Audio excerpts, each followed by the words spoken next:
This is the X&C Podcast, your Xbox newscast, featuring Colteastwood and Mag, hosting industry interviews and gaming talk live on YouTube every Monday night at 5 p.m. on the West Coast, 8 p.m. on the East Coast. For all of you listening around the world, X&C Podcast is available on demand on Spotify, Google, and Apple Podcasts. Welcome to the show. Join the chat, hit the like button, and let's get into this week's topics with the Xbox newscast.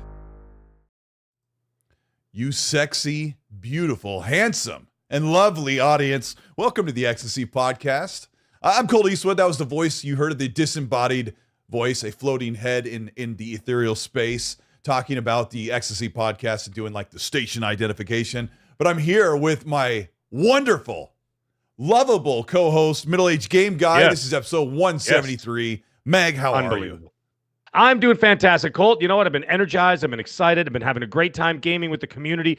The weekend was another massive success of getting people together. Literally almost in the hundreds of party invites that we had together, getting the gaming community from all over the world. It's been wonderful, from Eastern Europe to Asia to everywhere in between. It's been nothing short of a great time by all. So thank you, everybody who's been coming out for the Xbox Call of Duty parties and community game nights. I will continue to do those. I've done a few with Noof Nukem. I was going to get one together with Colt, but we didn't have enough time this weekend. Yeah. So I'll continue to be doing those, and to great success.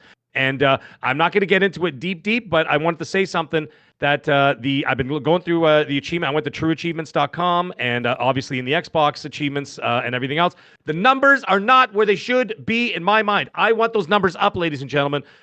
Okay, when I see 5-6% of people only finish the first level of Call of Duty campaign, let's get it together, folks. I want these numbers up. Okay, I want to see people posting their gamer scores, not for clout or anything like that, just to show that people are involved and show Xbox that people care. All right, we don't want to play second and third and fourth fiddle in the gaming world. We want to play first fiddle. So you want to do that? Get engaged, get out there, play the games while they got them in Game Pass, and you've got the biggest game in the world in Game Pass today, right now. Not now, 10 o'clock tonight after the show's over. Go play that game. But I want you to get out there and play those games. And like I said, you see us online, you see Colt or myself or Boom or anybody else or Noof and Scrub Nurse and the rest of us and 108 Dragon and Lemons and all that stuff. You see us all out there? Come join us and have a great time, and let's get those Xbox engagement numbers up. All right? Yeah. Thank you, Mag. Let's do it, baby. Yeah. Yeah. Well, what night do you usually want to do this? I think you were on Saturday night, and I was over on Saturday for a bit. Yeah. I was on Sunday night for a bit. I was on Friday. I don't think I did Thursday. This week I'm going to be on Wednesday. I'm definitely going to be on Friday, Saturday, Sunday, and then Monday we're doing the show, and then I'm out of town for the rest of the week. I'm heading back to America. So I'll be there for 4 days in the United States of America. Okay. Being sworn in as the new president of the United States, myself. If you actually look at the ballots tomorrow, ladies and gentlemen, you're going to see the two other nominees. And if you look further down, you're going to see Mag. Not MAGA, Mag. M-A-G-G. Don't get it confused. You'll see me at the bottom. Vote for me. I promise. I've been putting you as a write-in. No tax on video games. No, and no free tax pop on video games. In every house, pop machines and everything. No tax on video games, ladies and gentlemen. It's going to happen. I'm doing it. Vote for Mag tomorrow. You know where to find me, bottom of the ballot. Or just write me in crayon. Don't worry about it. Anyways. Yeah, I've been writing you in the write-in and then drawing a little picture of a Muppet. I said, that's my boy Mag right there. I got to introduce, welcome back to the show. Here's the numbers. Over 15,000 subscribers, 7 million views, in 7 years of cranking out Xbox content. If you're making Xbox content, you've got a death wish, or I don't know, you got a screw loose, you're crazy, but Boomstick, Mr. Boomstick XL, welcome back to the show. Congrats on, the grind that is being a person that works on YouTube stuff. So welcome. Well, thank you so much for having me. Thank you for the invite, of course. Mag, great to be hanging out with you again. Colt, nice to see you. And we got a chance to hang out in June, which was pretty cool. We got to rub elbows with some of the big wigs of Xbox. The grind is fun. I like the challenge of having to deliver 5 days a week. It's a lot of pressure. It is a lot of reading. It's a lot of writing that I do. But I wouldn't have it any other way. The community is the best in the business. And, again, at the end of the day, if you're not having fun, then you probably shouldn't be doing it. That is for sure. And you know what? Listen, we're almost at the end of the year. We have been playing games. I've been playing games like crazy. The last 2 games for me has been Vampire Survivors, Ode to Castlevania. Oh my God, what a great DLC. It's under $4. Please go support Ponicle and buy it for every platform like I did, because come on. I mean, Vampire Survivors is literally one of the greatest games I've ever played. And Call of Duty, I'm halfway through my 2nd Prestige, Excellent. which is amazing. I have just started this evening the single player, which is amazing. Like, it's so well done. So listen, it's a good time to be a gamer, man. It really is. It is. So you've been playing Call of Duty. What have you been playing? Anything else on the side, like instead of just? I gotta be honest with you. Since Call of Duty, it's been my life. Again, I've said this on my own show. I haven't prestiged in 20 years. The last time I prestige was Modern Warfare 2 on the 360. That's the last time I played Call of Duty competitively and seriously. And now it's just so good. That Omni movement is unbelievable. I have been playing. Yes, that was almost 20 years, like 18 years ago. Yeah, it's been a minute, dude. It has been a freaking minute. So I've been playing some Nintendo Switch. I play the Animal Crossing every day, but those are the 2 mains. I've been playing Vampire Survivors and Call of Duty. That's all actually I want to play. I bought Dragon Age. I know there's been a lot of controversy behind it. I haven't played it yet. I'm gonna probably enjoy the hell out of that. And what's the Atlas RPG that just came out? What is it? Why can't I think of it? Oh, Metaphor. Metaphor. Not a game normally not a game for me, and I think I'm 40 hours in. Like, probably going to be my game of the year. Honestly, it's that freaking good. Metaphor is, and again, I'm not an Atlas guy. Just like I'm not normally a Call of Duty guy, and 2 games surprised the hell out of me, and I can't get enough of both of them. Okay. All right. I've been playing Dragon Age the Veilguard, and Game Seeker, I don't know if he's in the chat. Game Seeker, a friend of mine, sent me, oh my gosh. He sent me the MetaQuest 3S. And he's like, hey, I got a little something for you. You're going to love it. Wow, I'm like, what? And I open it up and I'm like, my eyeballs went, and I set this thing up last night, and I am such an anti-VR guy. And I've on this everywhere that I can say, I'm like, it's not really... It's not for me because I just want the regular conventional gaming experience. And it came with Batman Arkham Shadow, and I'm zip lining, and I was super worried about motion sickness. Now, I'm going to be very careful because when people start talking about VR, they usually start falling asleep. I was worried about motion sickness, and so I turned a couple settings at first. You have to be careful, right? And then I'm like, no, this is fine. So I changed it so you can move your body around with the thumbstick. And I'm like, okay, this doesn't bother me. And I was ziplining, and I was in the living room, like punching out bad guys, like doing side punches and doing uppercuts and crosses. And I was like really getting into it. And, because I'm out of shape. And I was like, okay. And the visuals in front of me, I mean, it's so cool. Everybody knows, right? You can look up and you're actually looking in 3D space, which is awesome. The visuals look like 360 Xbox One, but like in the world, it's great. That's great.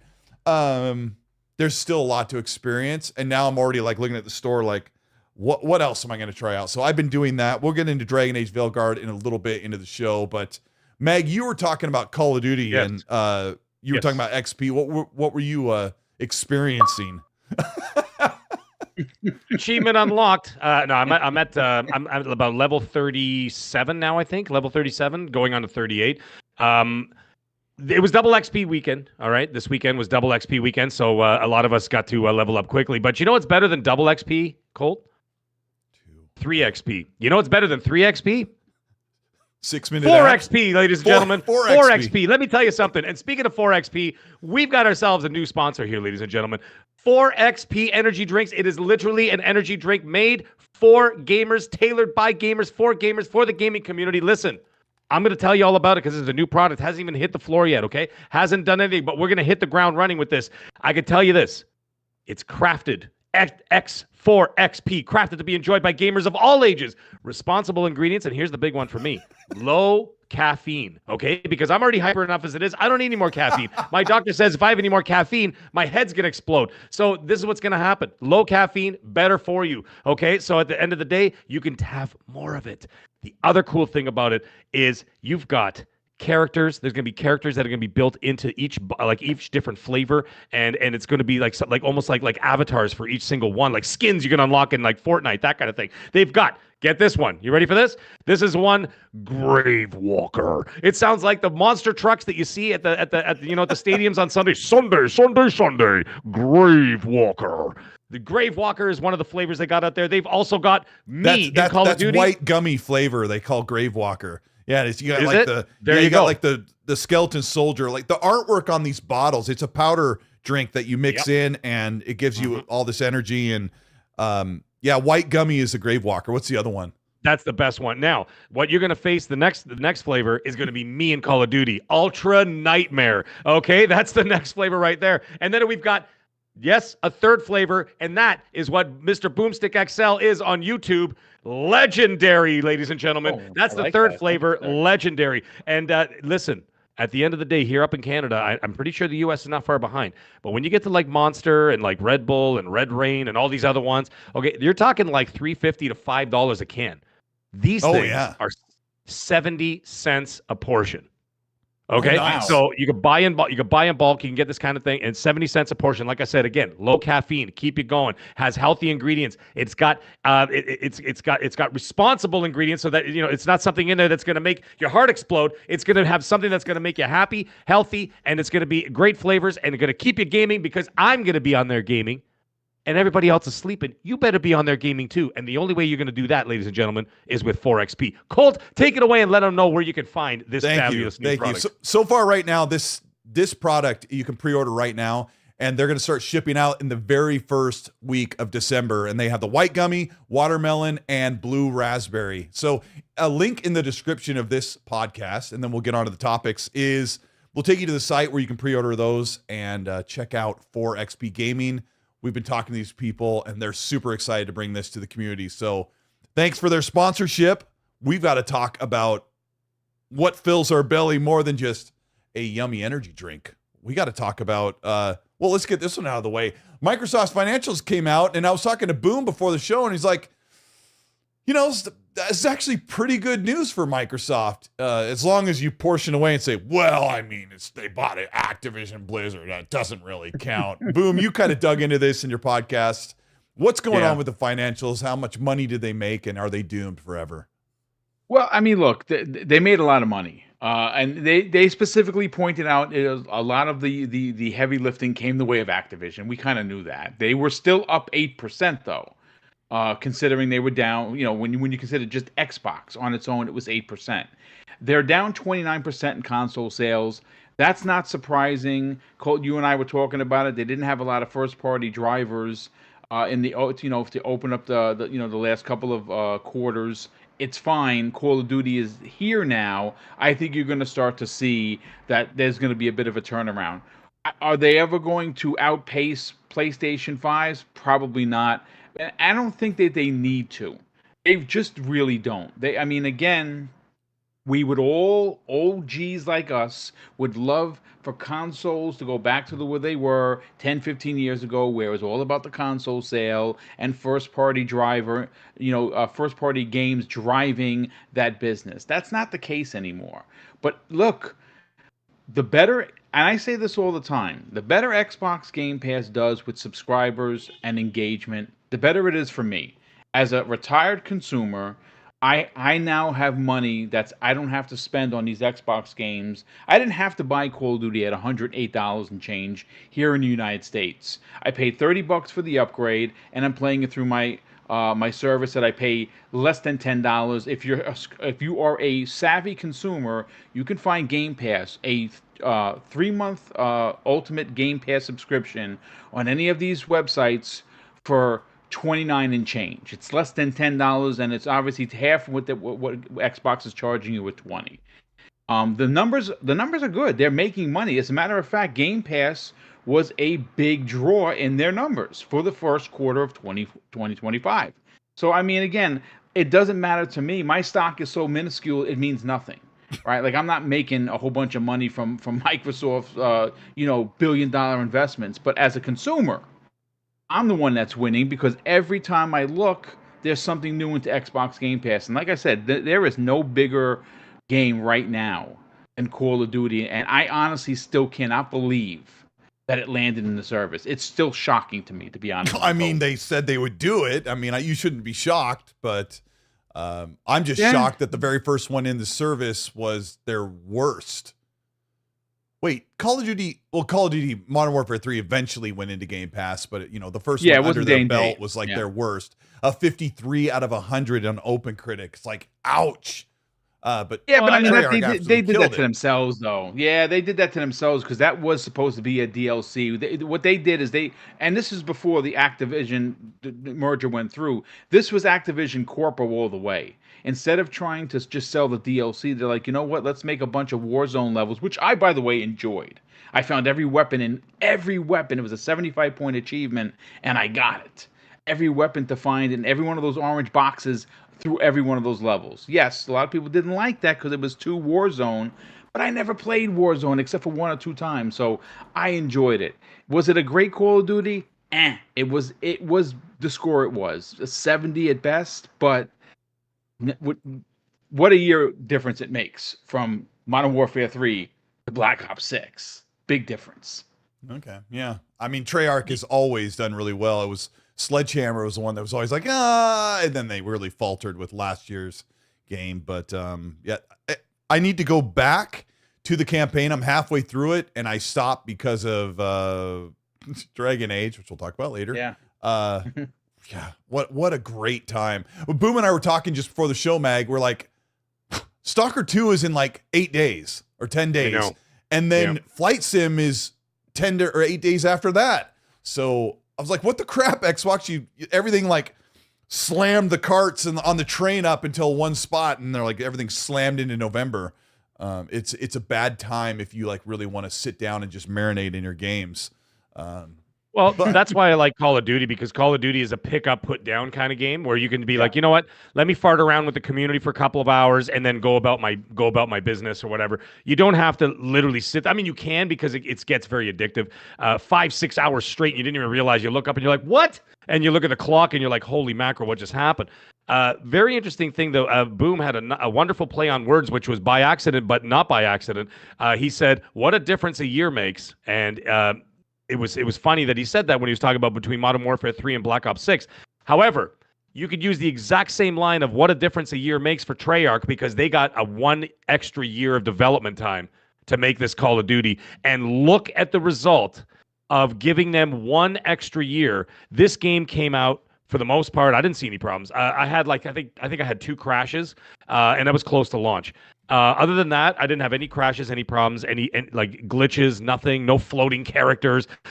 I didn't have whatever, like the lieutenant fly across the screen and disappear. Nothing like that. Yeah, exactly, like that weird sort of Starfield, the Jesus rising up to the heavens. It came out a polished, quality game. And that's what happens when you gave them 1 more year instead of cranking out the yearly sausage of just more Call of Duty, more Call of Duty. Like, they gave them that 1 extra year, and boy, what a difference in quality that made for just an outstanding game. Already, it's in my Game of the Year contention. I would say it's in the top 3 of the best games of the year so far for me. Mm-hmm. And we'll see it by the end of the year. We're gonna see. I still, Stellar Blade is still hanging in there, and I've got Call of Duty in there, and we'll see. I'll have some more surprises by the end of the year. You never know, because our cutoff for Game of the Year is not the Game Awards, okay? My cutoff is December 31st. So there's still I don't have to run a show like Jeff should be, right? Yeah, and so like for example, we got Stalker 2 coming up. You got Indy Jones coming up. What else? Has PlayStation got anything coming? I think just that Lego game, the Lego Horizon game. I'll buy that on sale because I love Lego games. I'm not getting the remaster because, surprisingly, I know I'm a pony bot and all that, Maverick. But one thing I do is that I didn't like Horizon Zero Dawn. I loved Forbidden West. Oh, So really? I'm the exact opposite. I'm the exact opposite. I'm the Did Are you opposite. the not like opposite? Forbidden West. That's so Love funny. I fell in love Dawn. with Horizon Zero Dawn, and then Forbidden West, I just can't get into it. I platinumed Forbidden West. I couldn't put it down. And I remember KSI. Shout out to KSI that he's out there somewhere. Oh, that guy's, And he adored Forbidden West, and he played it twice through, and he hundreds of completed hours. hundreds of hours in the game. Of hours But Zero Dawn, I completed it, and I never felt the need to go back to it. So I'm not getting the remaster. So basically, for the rest of the year, other than possibly getting that Horizon Lego game on sale, the rest of the year is going to be on Game Pass. And isn't that a testament to everything that I've been saying all year? Is that if you have something, at least I know everybody's tastes are different, but for me personally, the first half of this year did not do it for the first 3 quarters of the year did not do it for me. But if Xbox keeps cranking out stuff like, you're going to keep people engaged in there, and that you got me engaged. I'm going to be in there. And shout out, by the way, let me get it right up here for 1 second. And it's important that I say this because I was, up in here in Canada, Game Pass is now $26. Okay, so $26 a month is very expensive. Aboris 26. I'm hoping I'm saying that right. Aboris or Aboris 26. He hit me up in the private chat, and he said to me, "Hey, CD Keys also has Canadian codes that you can get for like 35-40% off, and they do 3-month packages at a time, and they go on sale quite often." Now, that being the case, I already did that, so now I'm good up until the first quarter 2025 for a heavily discounted price, thanks to him, by the way. And we're actually organizing a gamer meetup in Toronto at some point. Yeah, they have the worldwide codes, dude. Like right now, Yes, it's yeah. it's $29.16 for 3 months right now. Yeah, Right. stop So, auto there you go. redeeming from Microsoft. That's what they want you to do. They get the bang for the Right. buck. You get full price. I told the story a couple weeks ago how I got the notification that my kids' Game Pass Ultimate got recharged or newly charged for $20. I'm like, but I thought we were grandfathered in, and that's when I learned the hard way. You're not grandfathered in on auto redeem. And I thought for months and months, like ever since the price hike. Speaking of, I want to go back to this before we forget, but speaking of the remaster of Horizon Forbidden West, it made me think of the remaster for Red Dead Redemption, the fantastic 2010 Rockstar juggernaut, John Marston. One of my favorite games in the entire world. Got a release on PC at full price, I think $60. I actually didn't even look because I think it's 50 or 60. It's just basically a file save as of the Xbox 360 and PS4 version. Just broke my microphone. Great. I haven't even looked at it other than all I know is you're getting 4K 60 or whatever with the same game that you played 14 years ago. And it just makes me wonder, you guys, why Rockstar can make the most outstanding, incredible, world-breaking games with the utmost quality, but when it comes to remastering their classics, that were those verbs and adjectives I used, they do a file save as, and they port it over to the consoles and the PC. That really ticks me off because we just got news, boom, that Grand Theft Auto 6, a former developer says you're going to be blown away by how realistic and the level of detail they're bringing to Grand Theft Auto 6. Listen, we saw some of the footage, right? Like you had the trailer. I wouldn't be surprised if that was in game. Honestly, it just looks so good. They've been working on this game for a decade or so. I mean, it's been a minute. And what's crazy, funny you say that because we were talking about it today on our show. It's like, we mentioned that Grand Theft Auto 5, which is still in MPDs, it came out in 2013. Like, what are we doing here? It's still Crazy. It's still freaking charting. Something works. Yeah. I mean, listen, it's a fantastic game, and it's just. But you're right about the remasters. Their remasters are just, they're such cash grabs. It's gross. Rockstar should be better, but they don't. They're typical corporation. What are you gonna do? Yeah, I don't know. I'm excited for I don't know. I think Grand Theft Auto 6 is gonna make it by the end of next year, but that's that's a year from. I do not. I think it's gonna get an additional 6 months. You think it's gonna get passed on to 2026? I think this gets in first quarter 26. There's no way they're coming out next year. There's no way. Huzzah. It's Rockstar. Yeah, I just think that it is first quarter 26. They're going to give themselves as much, because remember, you read some of the articles that recently came out about it. Their own team is like, yeah, we're just not going to release it until it's perfect. Yeah, And I think that absolutely. means that there's no rush. I'm gonna be honest with you. I hope that it releases in 2026 because at that point, who's gonna have the best version? That would be Xbox because they have a new console releasing in 26 of a holiday of 2026. You think it's gonna be a whole Allegedly. year? I don't know if it's going to be a whole year. I don't think it's 2 years out. I don't think they make 2025. I just don't. I think Right. they would release it first quarter, March of 26. That's just my take. Grand Theft Again, Auto 4 came out in May. Grand Theft Auto 5 came out in September, I think. I mean, September 17th. yeah, Red Dead 1 came out in May. Red Dead 2 came out in October. And I don't think any rules apply to when Rockstar wants to release a game. If you were going to say July is the worst time to release a game, Rockstar could absolutely release a Grand Theft Auto 6. Any month in a year, it doesn't matter. Yeah. They're going to look. I'll put it to this way. They're going to break $1 billion in the first 24 hours. And I'm undercutting it because I think that this game in the first week does 2 point something billion. It is going to sell like it is the coming of whatever. That's how. And again, and think about this for a second. You might actually get a release on Nintendo Switch 2 because it's possible, right? That's going to be out next year. If it gets delayed, they're going to work on it. You're going to get that on every console: PC, Xbox, PlayStation, and Nintendo Switch 2. They could release physical only copies on the International Space Station and still sell out. It doesn't matter when they release it or where they release it. People will take a SpaceX rocket and go buy it and come back down to Earth and get caught in a little net and then climb out of the rocket and go play the game. It doesn't make a difference. Rockstar can do what they want, how they want, when they want, and you know what? For good or ill, and I will say it's a big Gandalf line. For good or ill, Frodo. For good or ill, because look what they just did.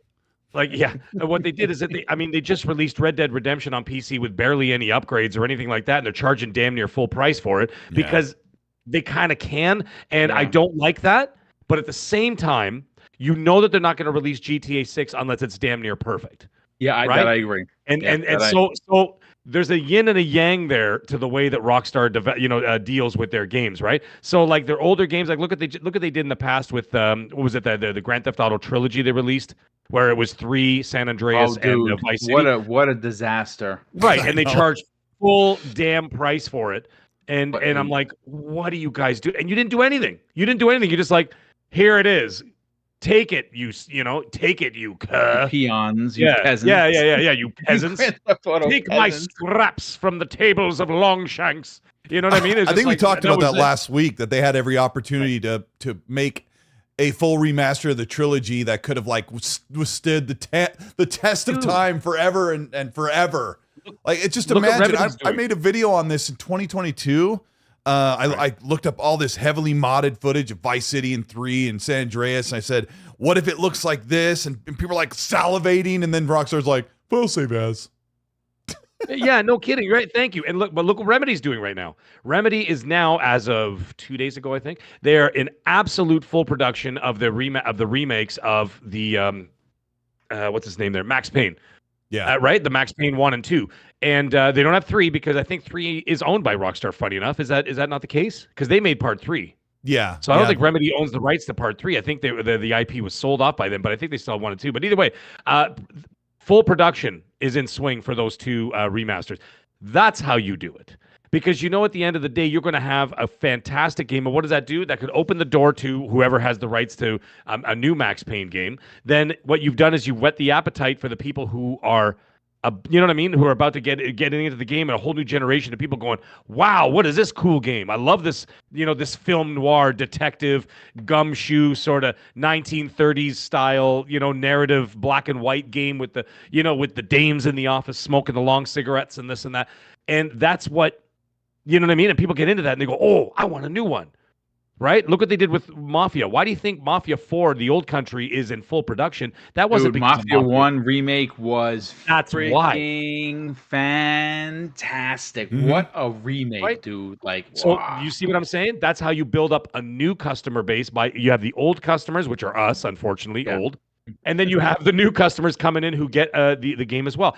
They didn't do it for Mafia 3. I loved Mafia 3. I thought it was a great game. I thought it was a lot of fun. Silly things. There's some silly bugs in there, whatever. And a little repetitive, but I loved the game. I had a great time with it. Great story. However, the reason why that Mafia the Old Country is being made is because, as Boom said, Mafia 1 Remake, definitive, whatever the hell you want to call it, sold really well too. It's sold really well, and they looked at that and said, these are the metrics we're looking for. However, problem is Rockstar can release a 14-year-old game, 15-year-old game, whatever, with no upgrades whatsoever, and GTA 6 will still make $3 billion. Indeed. So I don't like that. But hey, what are you going to do, man? As long as GTA 6 is quality, bring it, baby. Yeah. Django 6, what's up in the chat? What's up, Boom? You were saying that you were out of shape, right? And you just got the MetaQuest 3. Yeah. So I have a theory and I have a suggestion. Okay. I will send you DM me your email and I'm going to gift you a pass for Supernatural Fitness. Ooh. I started it on January 14th of this year. I have taken off 17 pounds. I am the lowest weight I've been in a decade and a half. I'm down to 207. And I do it, I alternate 3 days, 1 week, 2 days the other week, and I incorporate 5-pound weights in between. Brother, I'm telling you, it is the greatest fitness app I've ever used. It's freaking phenomenal. It's unbelievable. It changed my life. MetaQuest 3. Okay. I use it. I appreciate that. I use it. I have Batman. I haven't played it, but I have worked out. All right, I appreciate that. What's the name of it again, Boom? Supernatural Fitness. Send me your email. I'll send you I just got 5 gift passes. Yeah, so I give you each one, and yeah, you could try it out. That would be wonderful. Thank you. Thank you. Phenomenal. It's boxing. They teach you how to box, and you learn how to throw a punch. You know how to throw an uppercut. And you work on your core. It's just phenomenal. It has literally changed my life in virtual reality, and you have actual coaches that coach you through the thing. It's incredible. All right. Well, thank you. That is cool. Thank you. Bulls Superfan, thank you so much for the $2 to Sledgehammer Halo. What have you heard, Mag? This news broke this week that Sledgehammer is working on a new AAA game, a new AAA first-person title. The latest we've heard, Bulls Superfan, and welcome your first super chat on the channel, is that Sledgehammer is, yes, working on something Halo-related. Mag, what have you heard? Boom, what have you heard about this? Let Boom go first. Go ahead. Well, I mean, I just read the story. I have not heard any behind-the-scenes thing. We did this. The rumor of a Call of Duty studio working on a Halo game kind of transpired during the summer, and it was very loose on the information. Now, the leaker, and I don't have the story in front of me, I could pull it up in a second, is pretty credible. Like, he's been right before. Look, I said this many times. Halo is one of my favorite IPs of all time. I have over 30 days in Halo Infinite multiplayer. Like, that's not a BS. I actually played that much. I've been dying on the vine as a Halo fan to come out with something single player. We got shortchanged so badly with Infinite. As great as Infinite was, and listen, I don't care what the naysayers say, it was a great story. That grappling hook changed everything on how you traversed an open world Halo. But the series is so big, it deserves side stories. I've literally written a side story that I have told on the air that there's no doubt someone is going to take, and I'm not going to get any credit for. And I'm telling you, like my idea of like a side story is going back to Zeta Halo, where the Flood was created. And you are not a Spartan. You are a scientist that's left over, and it's a survival. It's an 8 to 10 hour game. You got to get to evac, and it's kind of like Alien Isolation, except with the Flood. And you find a gun, then you find a pulse rifle, and you got to sneak your way, and you're just a scientist trying to survive. That's my pitch. And you know what? They need those kind of experiences. We need an ODST like we had after Halo 3. And Sledgehammer, listen, they were handed an unkind bag of goods with Modern Warfare 3. Because the single player story that was not attached to Warzone was still a good story. Was it the greatest? No, but they were kind of that again. It was a bad bag of goods that they were given. You give them an opportunity 2, 3, 4 years to work on a Halo game. I think they could potentially deliver something incredible. That's just my take. Okay. I know it's funny because a few minutes ago I said Sledgehammer hasn't done the best Call of Duty games, and in the chat, Tricks for Trey, I think was said, Tricks for Trey said I'm not a Sledgehammer fan, and I mean, didn't Sledgehammer make Infinite Warfare, the one where you went in space? I like that one. I love that. I loved that. I didn't like that one. I freaking loved that. That was an amazing. It was almost like a borderline, like an open world sort of, like you could fly to any planet you want. It was awesome. It was almost like a Mass Effect Call of Duty. I love that. It does, dude. When you were shooting in space and you were taking cover behind like the ship.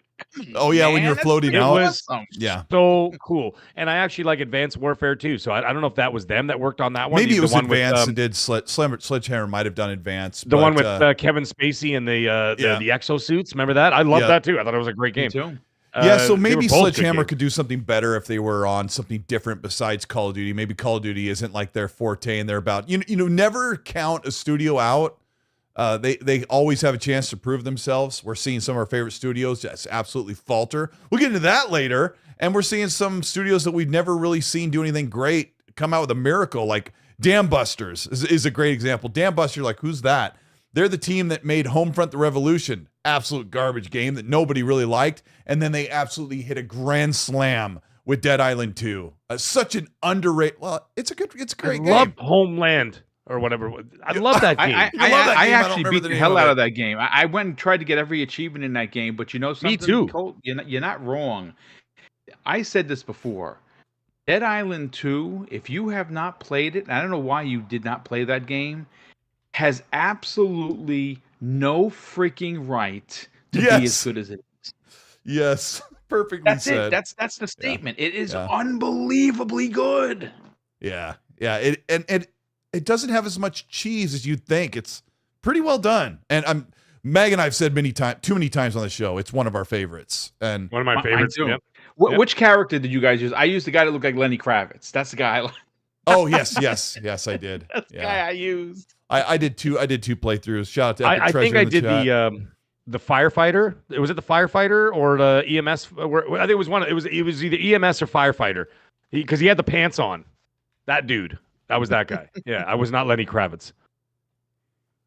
Yeah, I'm trying to remember. Yeah, it was. Yeah, I think I was Lenny Kravitz because he had a special. I don't even remember. It's so good though. Okay, I've got a kind of an interesting thing here. Since I boom here, this actually works out really well.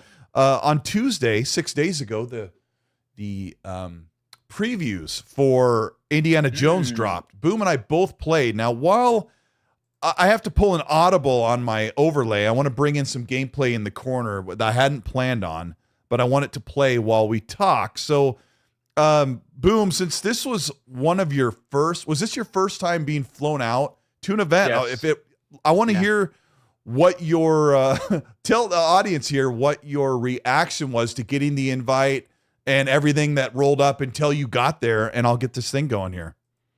Yeah, well, simply enough, they originally were going to have an event in New York, which they normally do, and I've been very fortunate that I have been invited to many things here in New York. So for me to drive from Westchester into the city an hour, right? Especially if I'm going in the morning, maybe $1.15. So it's not that big of a deal.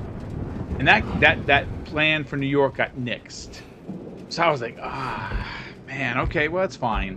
So says the PR, who I've been working with for many years on different things, sends me an email and it says, hey, sorry about New York, but would you still like to go?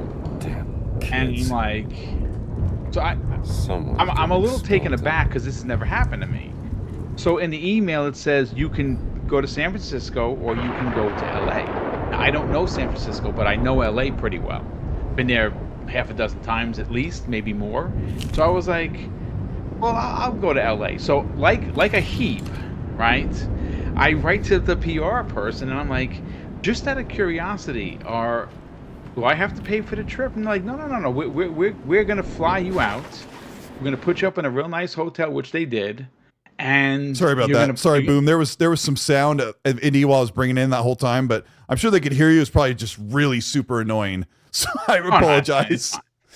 No, that's fine. So listen, needless to say, in the 7 years of the channel, we've been very fortunate to be invited to quite a few things, and it's been a heck of a ride. This was different. First of all, for me personally, and I've told this story to PR, I've told this even to the game's art director, why Indiana Jones is so special for me, not for anyone else, but for me, is my dad took me to what used to be 100 years ago a theater in Co-op City in the Bronx called City Cinema. It was an old school 2-theater joint. That's what it was. It had the roaring big, neon red for the front of it, and people used to come with the letters and put up like the new movies. Like, it was as old school as you could possibly imagine. And obviously, I was 12 when my dad took me, and it was just us. It was like a father-son bonding thing. And, he loved like that kind of adventure stuff, listening to, like when he was a kid. So he, of course, wanted to bond with me. He took me to see Indiana Jones, and I'll never forget that he tells me when the guy's face melts off, "Don't tell your mother I took you to see this." It's great. So for me, getting a chance to go all the way out to LA, and it was a quick turnaround. I flew on a Thursday and I took the red eye back Friday night. I was jet lagged for a couple of days. I'm not gonna lie. It was a lot, because you fly. It's from here. For some reason, to get to the West Coast is 6 hours. On the way back, it's just a pinch over 5. I don't know why we save an hour, but we do. And it was 11 hours worth of flying in 2 days.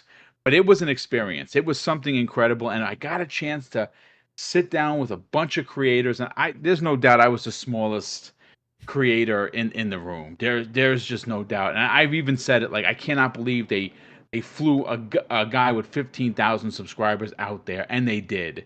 And it was incredible. It just was an incredible experience. I know you went to San Francisco. I was actually supposed to meet up with Danny Pena and Paris, but they wound up getting a later viewing. I got the early one, probably because I was flying out that night. But it was incredible, dude. It was really something special. I had a blast. I got a chance to play for about 2 hours and 15 minutes. It was pretty cool.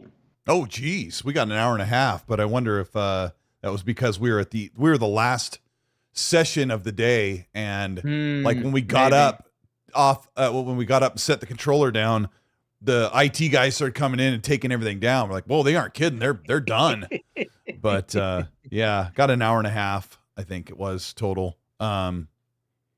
Yeah, I was wondering, I did a podcast last night, a pre-recorded one, and they were asking questions about the game. So I thought maybe if the chat and Mag wanted to ask us questions, like we could sit here and try and say what we've already said in our videos. But I thought maybe there might be specific questions, because there's no holds barred, guys. If there's anything you want to ask, if there's anything that we can answer about Indiana Jones and the Great Circle, there is nothing they showed us that we're not allowed to talk about, as far as I could tell. So any questions are a total go. Whatever you want to know about, if we know it, we'll talk about it. If we don't, we'll give you our best guess, probably, because we had a presentation and then we played for an hour and a half or 2 hours, right? So yeah, we can do that. Let me grab a couple supers before we start in that. I want Mag to start. Mag, I want you to think about what you want to ask us about the game. So people are wondering what is it exactly? We got a couple supers here from the Doctor with the Canadian $2. Thank you so much for the supers. It's a great show, guys. When is Epic coming back? Haha. Epic Treasure was on last week. People loved her. She's great. It was great to have her. She's a fantastic creator. Absolutely fantastic person. Yeah. Absolutely great. We got Sith Lord with the $2. Says, my man Boom on a Monday night. Old PTG days. Yeah.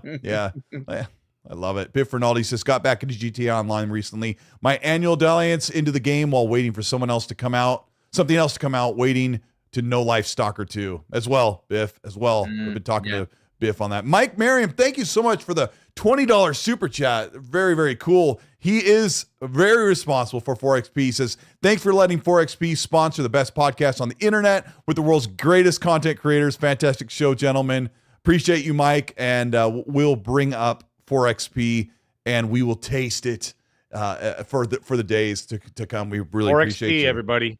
Colteastwood's got the link in the chat. It's already in the chat. So go ahead, check it out. Cool names, cool characters, incredible flavors. What are we talking about here? Oh, dude, go check hold on. it out. I thought, it's in the description, but I had well, here, I'll put the link in the chat again. It disappeared from my chat or my clipboard. Yep. There you go. There it is. 4XP. There's white gummy, there's watermelon, and there's blue raspberry. Okay, what was I going to before Mag? I was going to say something. Hang on.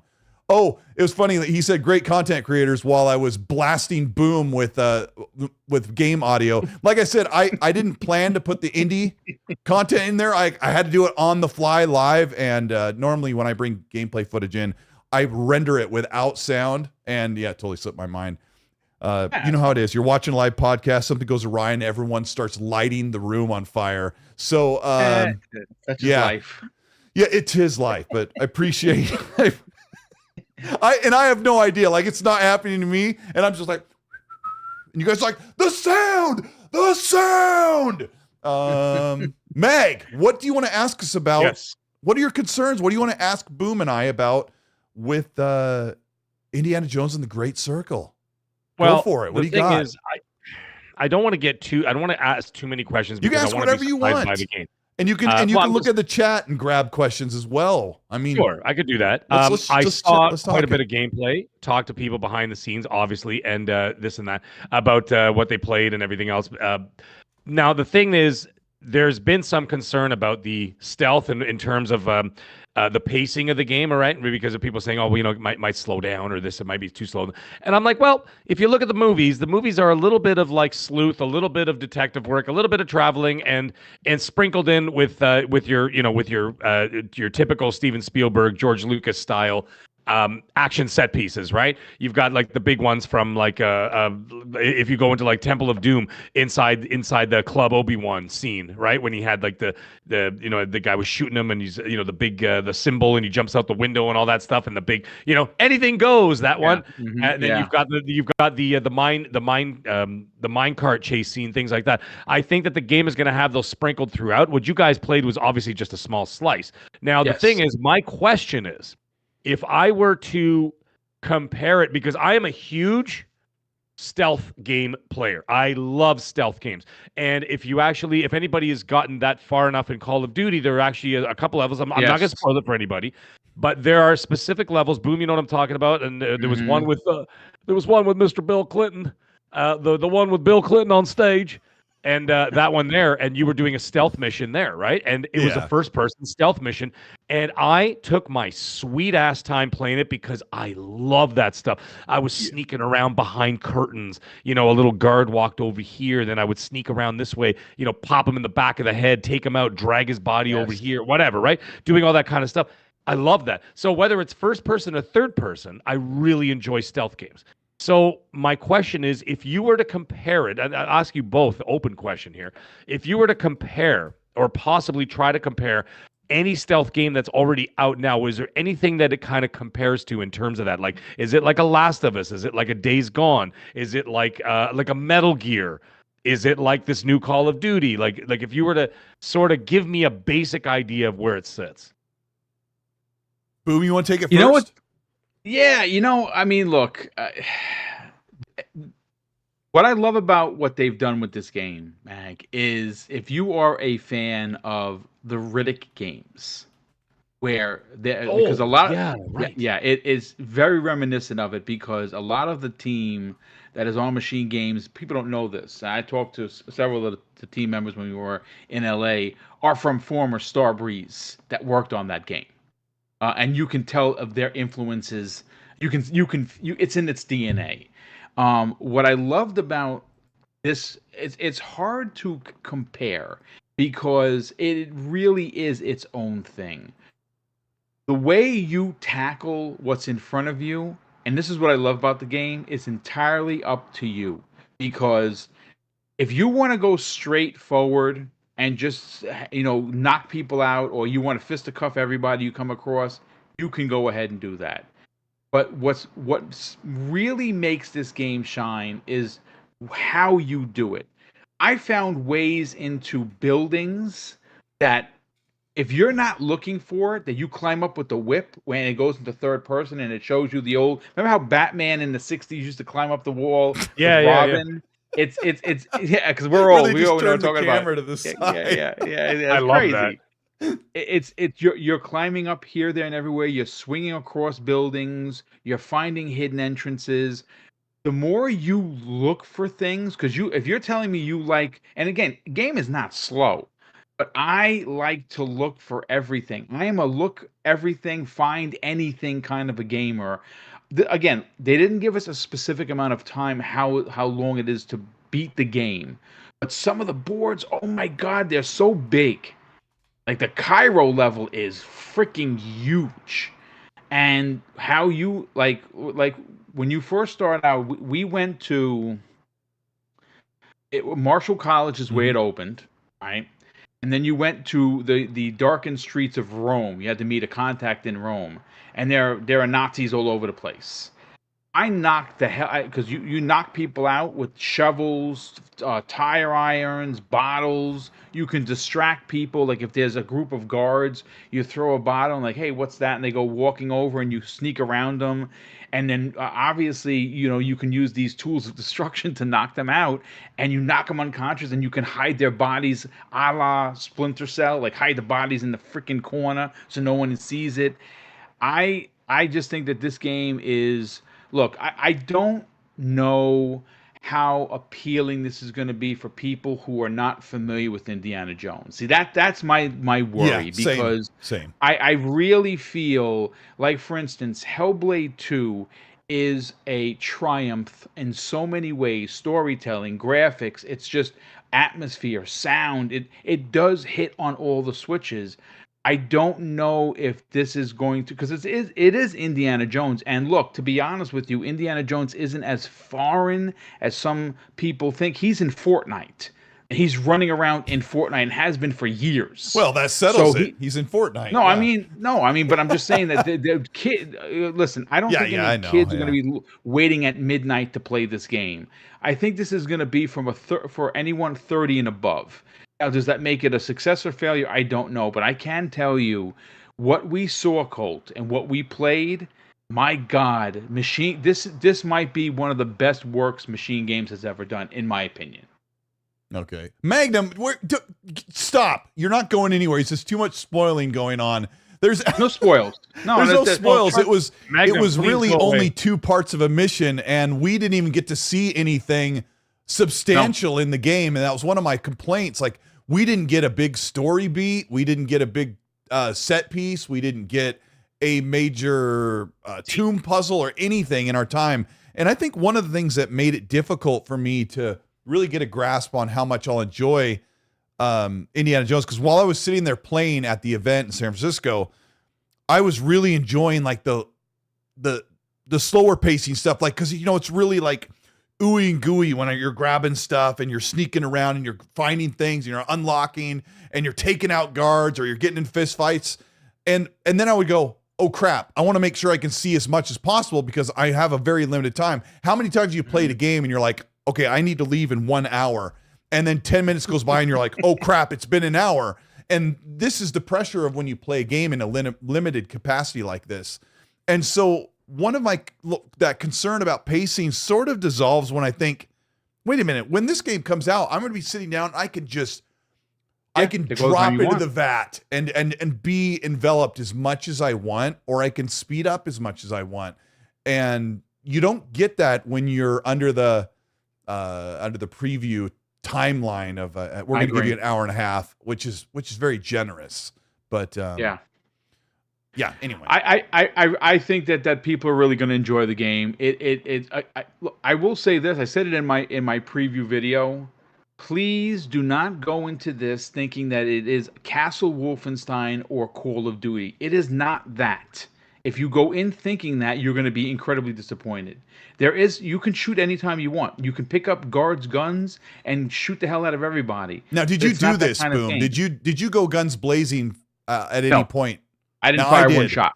Now, I'm trying to remember, Mag, last week, I think the preview for Indiana Jones went up the day after we did X and C last week. So if people so if you didn't get a chance to watch that, this story is worth telling. They're in Giza, which you're seeing on the screen now, I think. Yes. Right now you're seeing the best part because there's a lot of combat. He's beating up a bunch of Nazis. I was like, I want to see how the guns are, and the guns don't aim down sight. He hip fires like this, and then it'll zoom in. I grabbed one of those M30s, those German machine SMGs. And I'm like, let's see what happens if I go guns blazing. So I ran up the hill in the dig site. I turned around like, and I was mowing them down, and then they're blowing the whistle and coming after me. So I was shooting him, and then I'd run over and grab another guy's gun because my ammo would run out. And this is like a 2-minute moment that was like, I was frantic and having so much fun. And I started mowing the bad guys down, and then I ran out of ammo. And Mag, you're going to love this. When I ran out of ammo, it said press X to use the gun. Press X to bash or something. And so I was out of ammo. Click, click, click. So I pushed X, and Indy took the gun and turned it this way. So the butt stock was up here.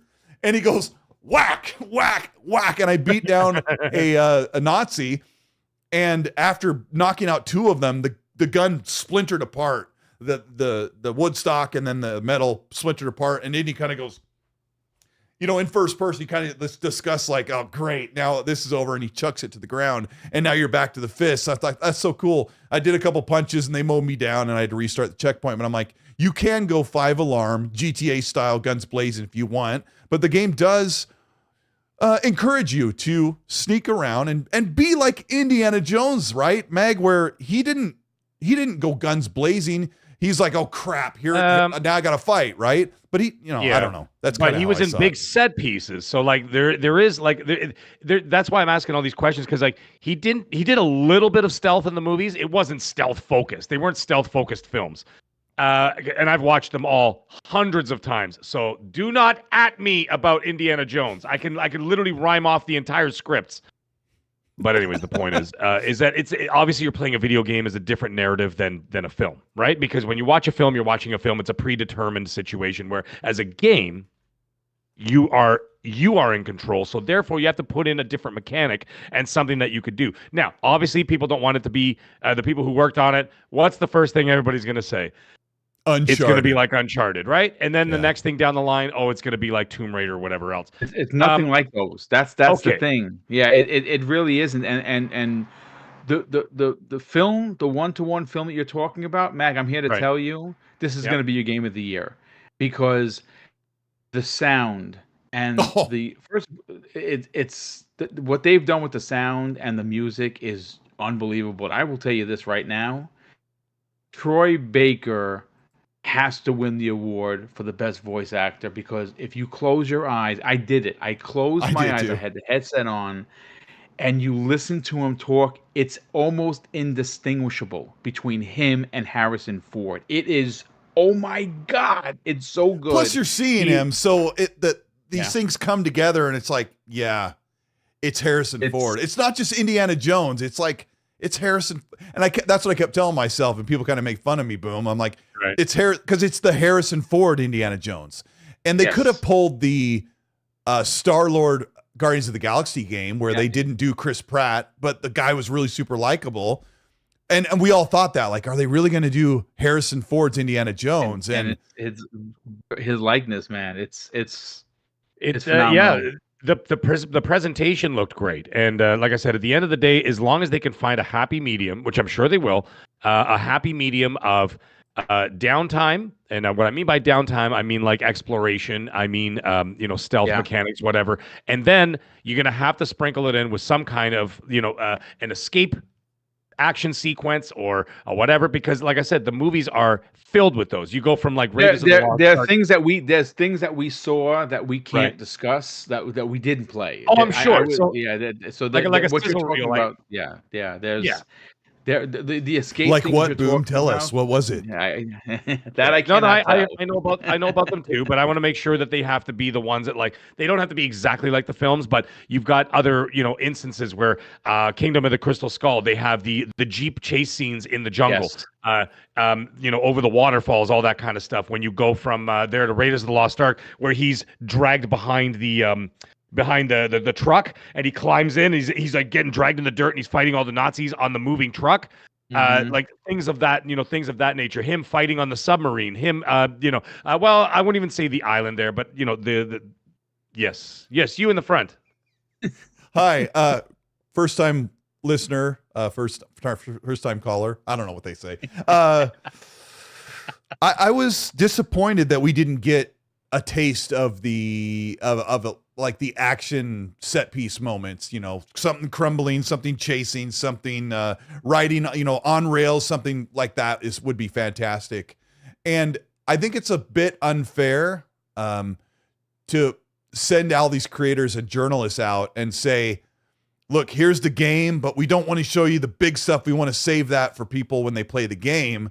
I can see why they do that, but I would be super worried if that was my product, that I'm only showing them part of the kind of really good stuff and not showing them the really freaking good stuff, right? And that's what I felt, because when we got our ride back to the hotel after doing the event on location and playing the game, the PR contact was in the car sitting in front of me. She turns around, she's like, Colt, what'd you like about it? I said, oh, I love it's Harrison Ford, it's Indiana Jones, like the tone is perfect. The fist fighting, I thought it would be clunky, and it really feels good. The sound, the feel, like when you punch him. I said, there was a time when I grabbed a shovel and I was about to hit a bad guy, and he turned around, and he turned around because he was not facing me. And the way he was turned half around, when I hit him, it looked like I broke his neck. And I said, I was in the event sitting there in a chair like this, 50-inch TV, PC running the game, and I've got the Xbox controller, and I whacked that guy's head, and his head kind of like went like this, and I go, oh, kind of like this, and there's people around me with headsets on. I got embarrassed because I'm like, I need to calm it down a little bit, but it was a good reaction. And she goes, what did you not like? And she was turned around like this in the car. She goes, what did you not like?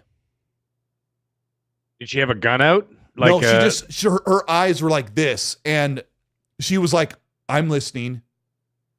Tell me what you think. Like, lay it all out. And she had this look like, I'm keeping eye contact. I'm listening. And I started to well, the pacing, and I'm like, I wasn't ready, so sorry to put you on the spot, but it was so cool because she was like, we are listening. We brought you guys here for a reason. We want to know what you loved and what you don't love, and all of this, she goes, it's important you guys tell us what you think about it. And I thought it was super cool. I was a bit uncomfortable because I'm thinking about, I got to talk about what I like, and I got to make sure I convey what I don't like. It was a cool moment, and I started explaining the pacing and stuff. And then the guy next to me in the car goes, I mean, we're going to have the boulder moment, right? We're going to have the moment where the boulder, it's in the trailer, right? And she goes, well, yeah, so, cool. Those moments are going to be there. Yeah. I mean, I'm very excited, but listen, gentlemen, I don't. You got to run. Oh, is it time? Holy smokes. It's 10 after. So it's I can't believe it was an hour. Listen, I'll say this. It was a blast. I got to definitely come back and spend the full 2 hours with you gentlemen. Thank you so much for the invite. Everyone, please, listen, I don't need you to subscribe to Colt Eastwood. He's freaking Colt Eastwood, but I just need one more subscriber, but yeah. Listen, we all start with one, and Mrs. Boom was my first subscriber, as she will always be for the eternity, which is awesome. Hopefully. And here we are, 15,000. Yeah, well, absolutely, of course. But listen, again, no outro for me because everyone knows who Mr. Boomstick is, but I do want to say, guys, it's been a pleasure and honor to hang out with you. Chat, please. Obviously, hit the like button, subscribe to not only Colt Eastwood, but if you are interested in hearing more ramblings from me, it's at Mr. Boomstick XL, and of course, you can find Double Barrel Gaming on YouTube. We're almost a pinch away from 15.3 thousand subscribers. It's a big deal for a small channel, and we're a couple of weeks away from 7 million views in 7 years, which is bonkers. It's an arena full of viewers, bro. an arena. Well, I mean, it's listen, I take nothing for granted. Mrs. Boom and I work super hard to deliver content 5 days a week, and we love it. We do it we have fun doing it, and that's what we had tonight. Guys, thank you so much for letting me be a part of this for an hour and some change. I'll see you guys in the next one. All right, see you later, buddy. brother. Legendary Mr. Boomstick, ladies and gentlemen. Go follow him. Thank you. Have a good night. Bro, that I forgot. I mean, we talked about him being there for an hour, and it went by so fast. Yes. Yeah. So well, I've done shows with Boom for like 3 years, right? So like the talking to him, it's just like sitting around having a beer with a buddy at a bar or something. You just like yip yapping. The next thing you know, you're like, oh crap, it's 3 a.m. You know, you know what I mean? Right. I told my wife I was going to be home at 10. But anyways, whatever. Shout out to Fonz Gaming, who says Indy needs a one-legged sidekick. He's referencing. I didn't realize that one of the companions in Dragon Age has a prosthetic, like a very elven prosthetic, and I'm like, what? Oh yeah, it's a little bit of everything in that game, which we'll talk about in a little bit. But shout out to United Kazada and Happy Bomb for keeping everything down, and with the crown. You're not doing enough. You're not doing enough because Risk It for the Biscuit is still in the chat. So can you guys work on that? Time him out or something? Speaking of Risk It for the Biscuit, since he's here, I'll give him a shameless plug. I got to come in and join his podcast yesterday, which was pre-recorded. That'll be on Friday. So if you want to hear more, there's quite a bit of talking about Indiana Jones. But do you have any other questions before we move on with Indy? I don't have like a way to put the stuff up again. I don't want to know too much. Okay, I don't want to know too much. Fair enough. Because at the end of the day, like very much like how Rand does, except I'm better than Rand. Is that sorry? I hope he's listening. I hope you're listening. You know he's not. He's not listening. He doesn't care about us. He hates us. That's why he decided to do his show today, to try and sandbag us. But that's what he does. That's what Randall Thor does. Him and Risk It for the Biscuit. Scumbags of the internet. Rand tries to sandbag Gaz's show or the Xbox Era show or anybody else's show. He's just like, move out of the way. I'm doing a show. But we love him. Yeah. Anyways, in all seriousness, all joking aside, the one thing that Rand and I see eye to eye on definitely is that when it comes to a game and when it comes to, like, let's say a trailer or whatever, show me a couple of seconds of gameplay. I don't need the cinematics. Like, the cinematics do nothing for me. Give me a minute, give me like a minute of gameplay, 45 seconds of gameplay, and that's it. I don't need to see anything else beyond that. Basically, what I want to know is the title of the game, when it's coming out, what's the premise, what's the game loop, and that's it. You don't want the 18-minute long gameplay segment of Ghost of Tsushima? I hate that crap because I don't want to see the game. Not that it's crap. It's just I don't want to see it because for me, you're already spoiling the game. You're spoiling the experience. And I am one of those guys. Like I'm a real big spoiler guy. So people hit me with spoilers. I did. You know what? By the way, this is a true story. There was X-Men. Can't remember which one it was. First Class, I think it was. The movie came out, and I was talking to another chef. I was still working in a kitchen at that time, and he says, "Oh, I saw the movie." I turned to him and I said, "I swear to God, if you say one spoiler, I'm going to punch you in the face." And he thought I was kidding. What does he do? He drops the Wolverine spoiler. Sorry, that's a 15-year-old movie, but still, he drops a Wolverine spoiler. I literally turned around and I decked him and knocked his ass out. He was still holding his tongs on the ground. Risk It, you're next, buddy. Next time you decide to leave Aussie, come see me.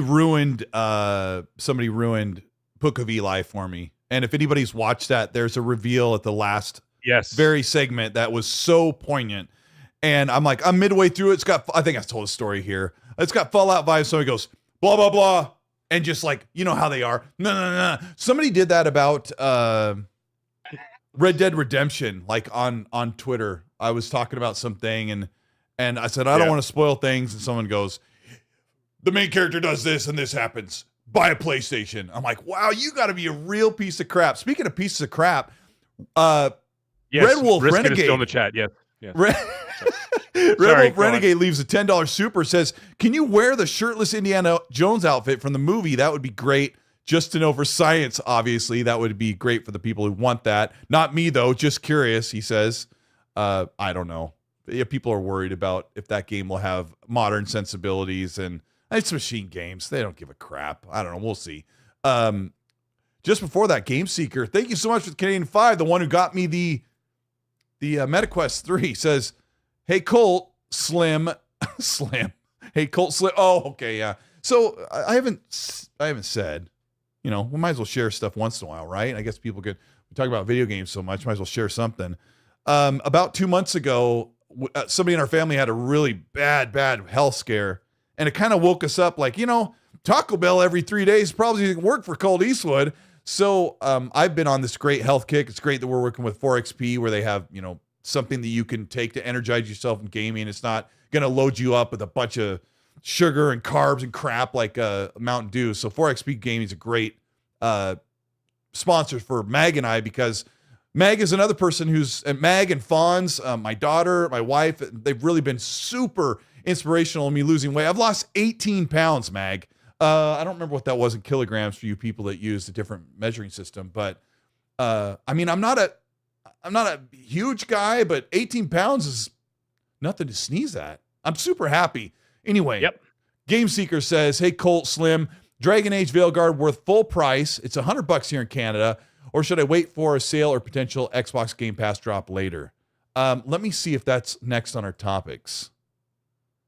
We can make it almost next, but I think you need to wait for a sale, Game Seeker, especially since you said you've got plenty to play right now. I would definitely wait for a sale. Meg, didn't put his name. Bulls fan wanted to know from you. He supered about the Sledgehammer thing. He says, I want to hear from Mag what the Halo thing is and what he's heard. Now, here's the thing. We talked about this about a month ago when we were talking about Halo, and we were saying that, hey, Noof, what's up, buddy?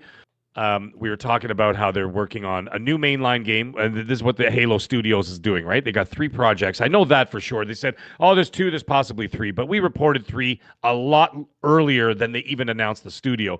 The mainline Halo game, the Halo, Combat Evolved remake, whatever, right? As a final hurrah to like to the old guard, so to speak, of like the OG fans of the game. It's like here's your last crown jewel before we move on into another direction. I still firmly believe story-wise, I think that story-wise they're going to start all over again, but they're going to give us that Combat Evolved to give us that one last, you know what I mean? Salute to the Master Chief. He ain't going anywhere. But this is going to be in a different direction. Also, we did hear about this a long time ago. We heard it back in, I think, December of last year or January, that another team, at that time, we didn't know which team. Excuse me. I was just choking for a second. I'm dying. Revive me on you. I got to get my shield back up. There's my Halo shield is back up. I'm ready to go. Sounds just like it. That'd be a good notification sound for a phone. I think so. Revive me on ya. Can you imagine that was your text tone every time you get a text? Revive me. Sorry, Red's. I would just have that full blast so that when I get text at 4 o'clock in the morning, like the dentist's office. Revive me. Sir, can you turn that off? We're in church. Revive me. Dude, just on Sunday, somebody's like, hello, Moto. This guy's like, yeah, what? What's Studios Xbox buying? What's Phil Spencer doing? And I was like, well, if you had the Revive Me, if you had the Revive Me playing in the church, everybody would be like, Lord, I thought you already came back after 3 days. You need it again? You need to respawn again? Revive me, PUBG. So here's the thing. We heard that there's a 3rd game coming out, and it's not going to be part of the main line, and it's not part of the Halo Combat Evolved. We're talking about Halo now? Because you got me off track. We were talking about the Halo thing. So now we heard about a possibility of an offshoot game, like an ODST, like a Halo Reach, that kind of thing, right? Now we hear this other news coming out about Sledgehammer or whatever else and working on it. Now they could be doing one of 2 things. The one thing being the most obvious is that when you have that many studios now under your umbrella, so to speak, is that you can utilize, and of course that's what they do, that Sony does the same thing, is that you utilize those other studios and be able to help each other out working on different projects, right? We already knew that before. We talked about that with some of the Bethesda studios helping out, and I even had a couple of the community managers reach out to me and say, hey, make sure you get your wording right on what they're doing. They're not making the game, but they're helping on the game or whatever. That's fine, and that's what they did, and that's what they're going to do. So there's a possibility that they could just be a support team working on the game to help them with X, Y, and Z, right?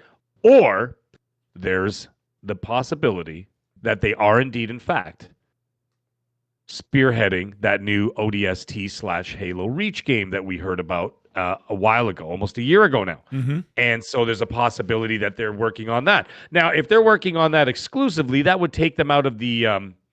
wouldn't that take them out of the cycle of the Call of Duty franchises? Because, I mean, they rotate the different studios, right? They rotate Treyarch. They rotate... So that's the situation now. Because you know that you know that Satya... Well, Microsoft specifically, not Xbox. Microsoft is in charge of Xbox now. They're calling the shots. Yeah. So Satya says, we need to crank out a Call of Duty every single 12 months. You can't take Sledgehammer out of the equation because, like, who's going to replace them? Because you've got Treyarch every in there, third one or whatever, Infinity then Ward. You're out. Yeah. Right. You got Infinity Ward, Treyarch.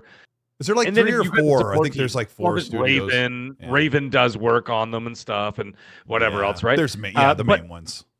But if you take Sledgehammer out of the equation, you're going to probably run into a couple of problems when it comes to yearly releases of Call of Duty. And let's face it, Halo ain't no Call of Duty when it comes to popularity. Not even remotely close. So the focus is still going to be Call of Duty.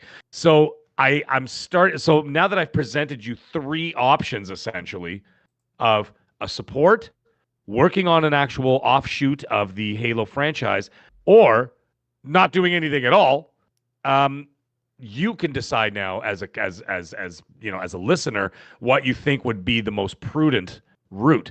I could see them, me personally, I could see them being a support team, and I could see them, of course, still working on a new Call of Duty, because there's absolutely no way that Satya is going to allow the Call of Duty gravy train to slow down. Not a chance in hell. It's going to be like the Titanic when the guy calls down and he's like, you know what I mean? Like, we need to move faster. And they're like hammering the coal inside the thing. You think they're going to say, go ahead, take a break. Not a chance. When billions of dollars are at stake, there's not a chance in hell that the Call of Duty train slows down. So I have a hard time believing that they would be pulled out of the Call of Duty cycle to work on a Halo game. I could see them supporting. So if you were to ask for my educated guess, that's what it would be.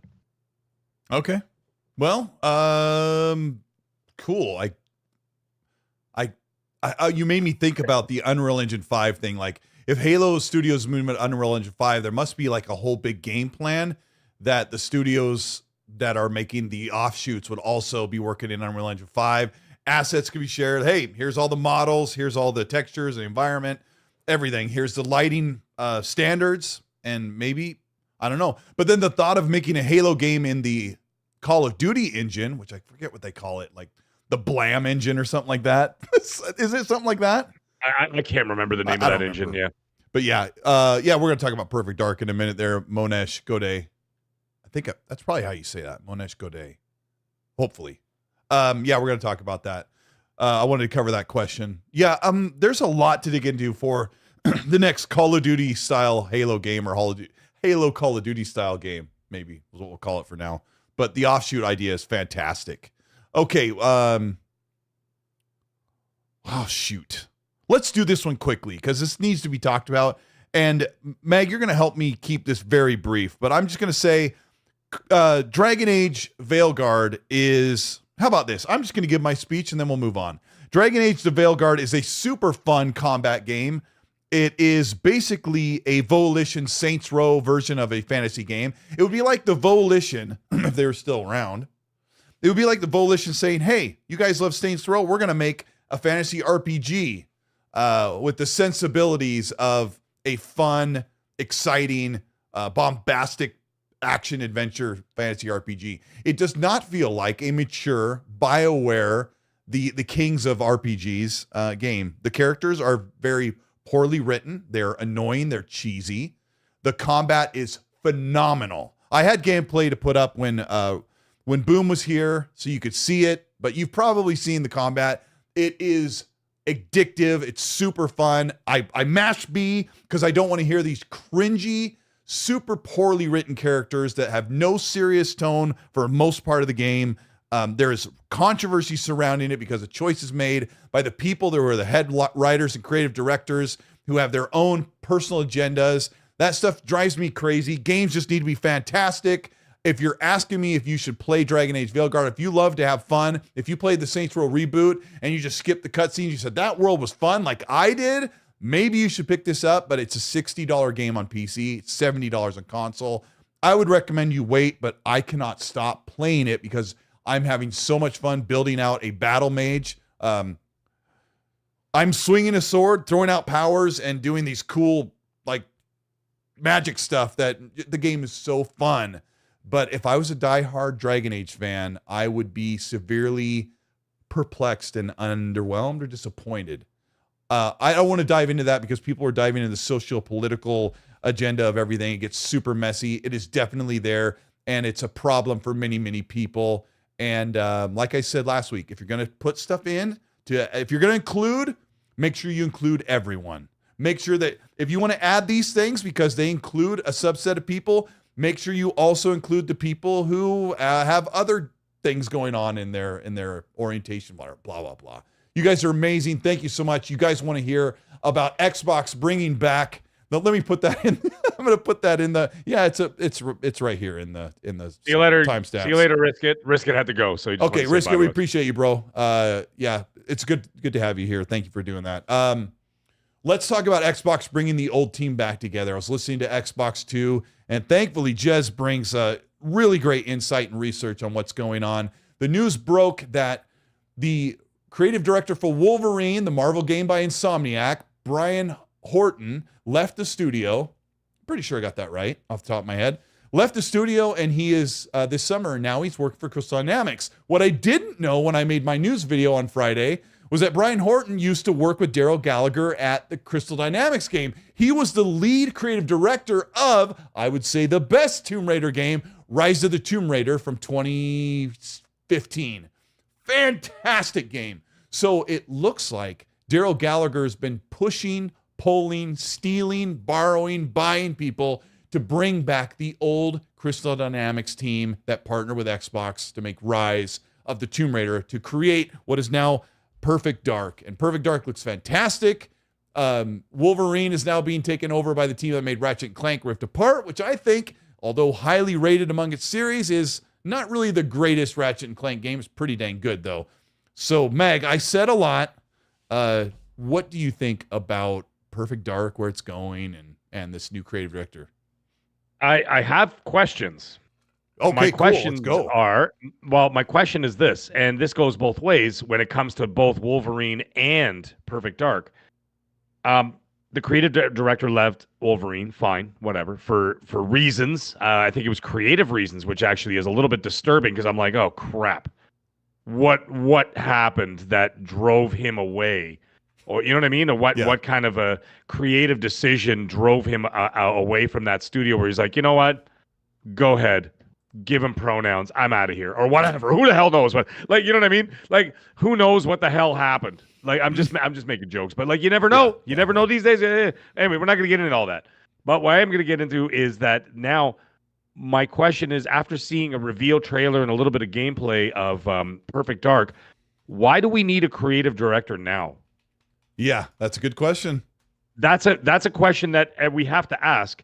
And I like to ask the hard questions because, yes, Greg, Rise of the Tomb Raider is excellent. But you know what's funny? It is. I actually thought that Shadow of the Tomb Raider was a better game. That was just me. That's just my personal feeling. Because I really like the story. But anyways, back to this.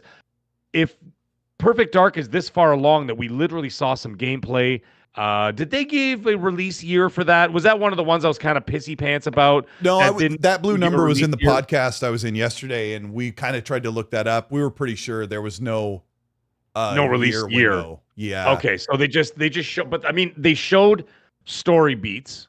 They showed gameplay, like they showed like you actually walking around and doing stuff. And therefore, in my mind, the narrative and the story should already be completed at this point. right? The direction of this game should be complete. Now it's basically like a film. You've done the bulk of the work. Now it's the post-production that takes another 2 years, right? So why do they need a creative director this late in the game?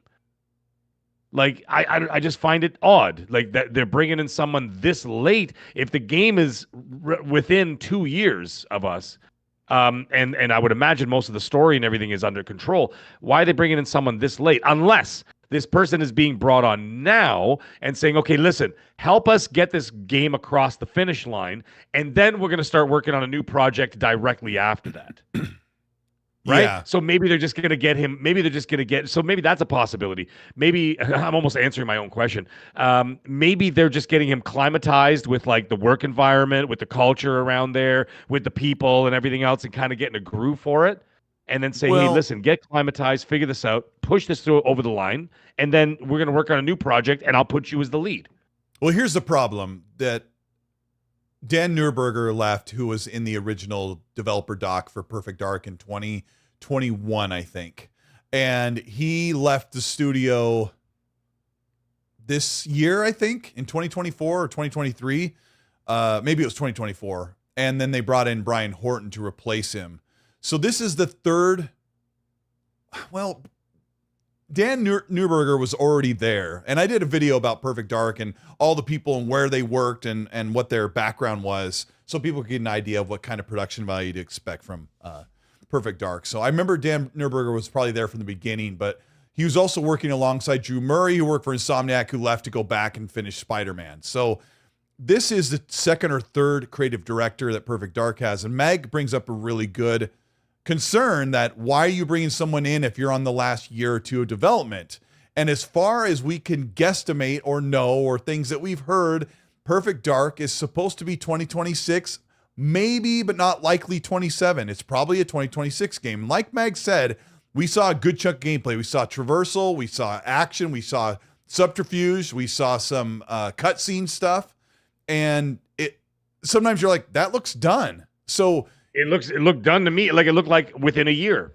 Yes, and because I was told that Xbox's MO is to show a teaser a couple years before, few years before the game comes out, but we show gameplay, I was told. Xbox's quote was, we show gameplay the year before the game comes out, in a year window, I take that as. So if they wanted to show gameplay in summer of 2024, which they did, I would think you probably want to have that game out by the end of 2025, but we're hearing it's 2026, and I don't know. I can't see that method changing.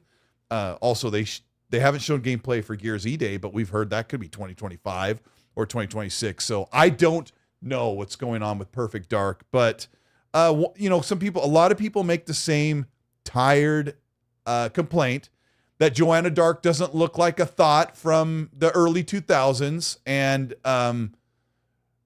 there were choices they made. And Matt Booty said he was really careful about how they brought Joanna Dark into the modern age, because in, 2004 or 5, whenever the first one came out, she was the sexy spy. I didn't play the game back then. I only know about it when it resurfaced with Xbox. Okay. So I've seen the cover art. People are like, here's the cover art. Like, why isn't this? I'm like, she doesn't look like that in the game. She looks like, a bunch of hexagons slapped together with two textures, right? So there is an image that I've shared in a couple of thumbnails on my videos that was an official image from the Initiative and Crystal Dynamics, where she doesn't look, people have the problem when she comes in on the gliding suit, the camera's down here and her jaw looks kind of big. And I'm like, don't take a picture of me from that angle. I'm going to look even worse than I already do. I would hold off on very subsurface complaints right now. There's bigger things to worry about with Perfect Dark. BT Mavericks is pretty sure Gallagher needed someone to help the plane land because they're working on other games at Crystal Dynamics. Yeah, they're going to launch next year. That's kind of where I was next Tomb Raider sitting at. Yeah, that's kind of where I was sitting at. Like, it's just like maybe they're just going to get him climatized on the on the game, and like I said, with the team and the culture and everything else, to say, okay, listen, let's get this across. Like let's get this over the finish line, and then we'll work on something else after that. We got a new project, and then at that point, you already got your both feet firmly planted in the ground. Now we can just move on and say, I'll give you the lead for the new game. You know what I mean? So it's like, yeah.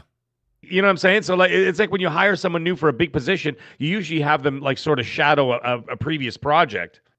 You know what I mean? Before you move on to the next one. And then all of a sudden that person kind of slides right into the lead role and then just takes it over from there. So it's very organic in terms of just walking in. You're not going to have some new guy just saying, by the way, he's in charge starting right now.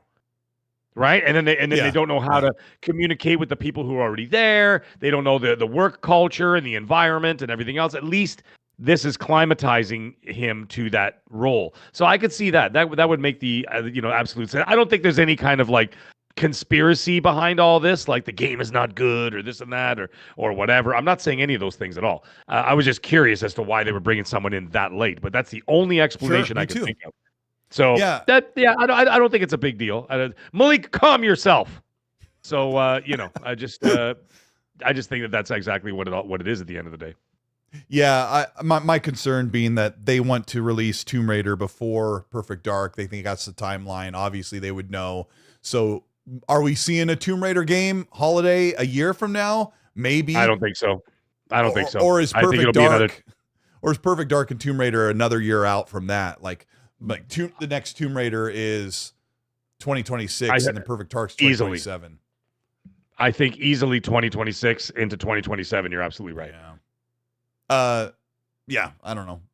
The timeline There's with lots Xbox's to play. Yeah. There's lots to play between now and then, so let's not go nuts. Like, we don't have to sit there with a candle in the window for every single game that's being developed.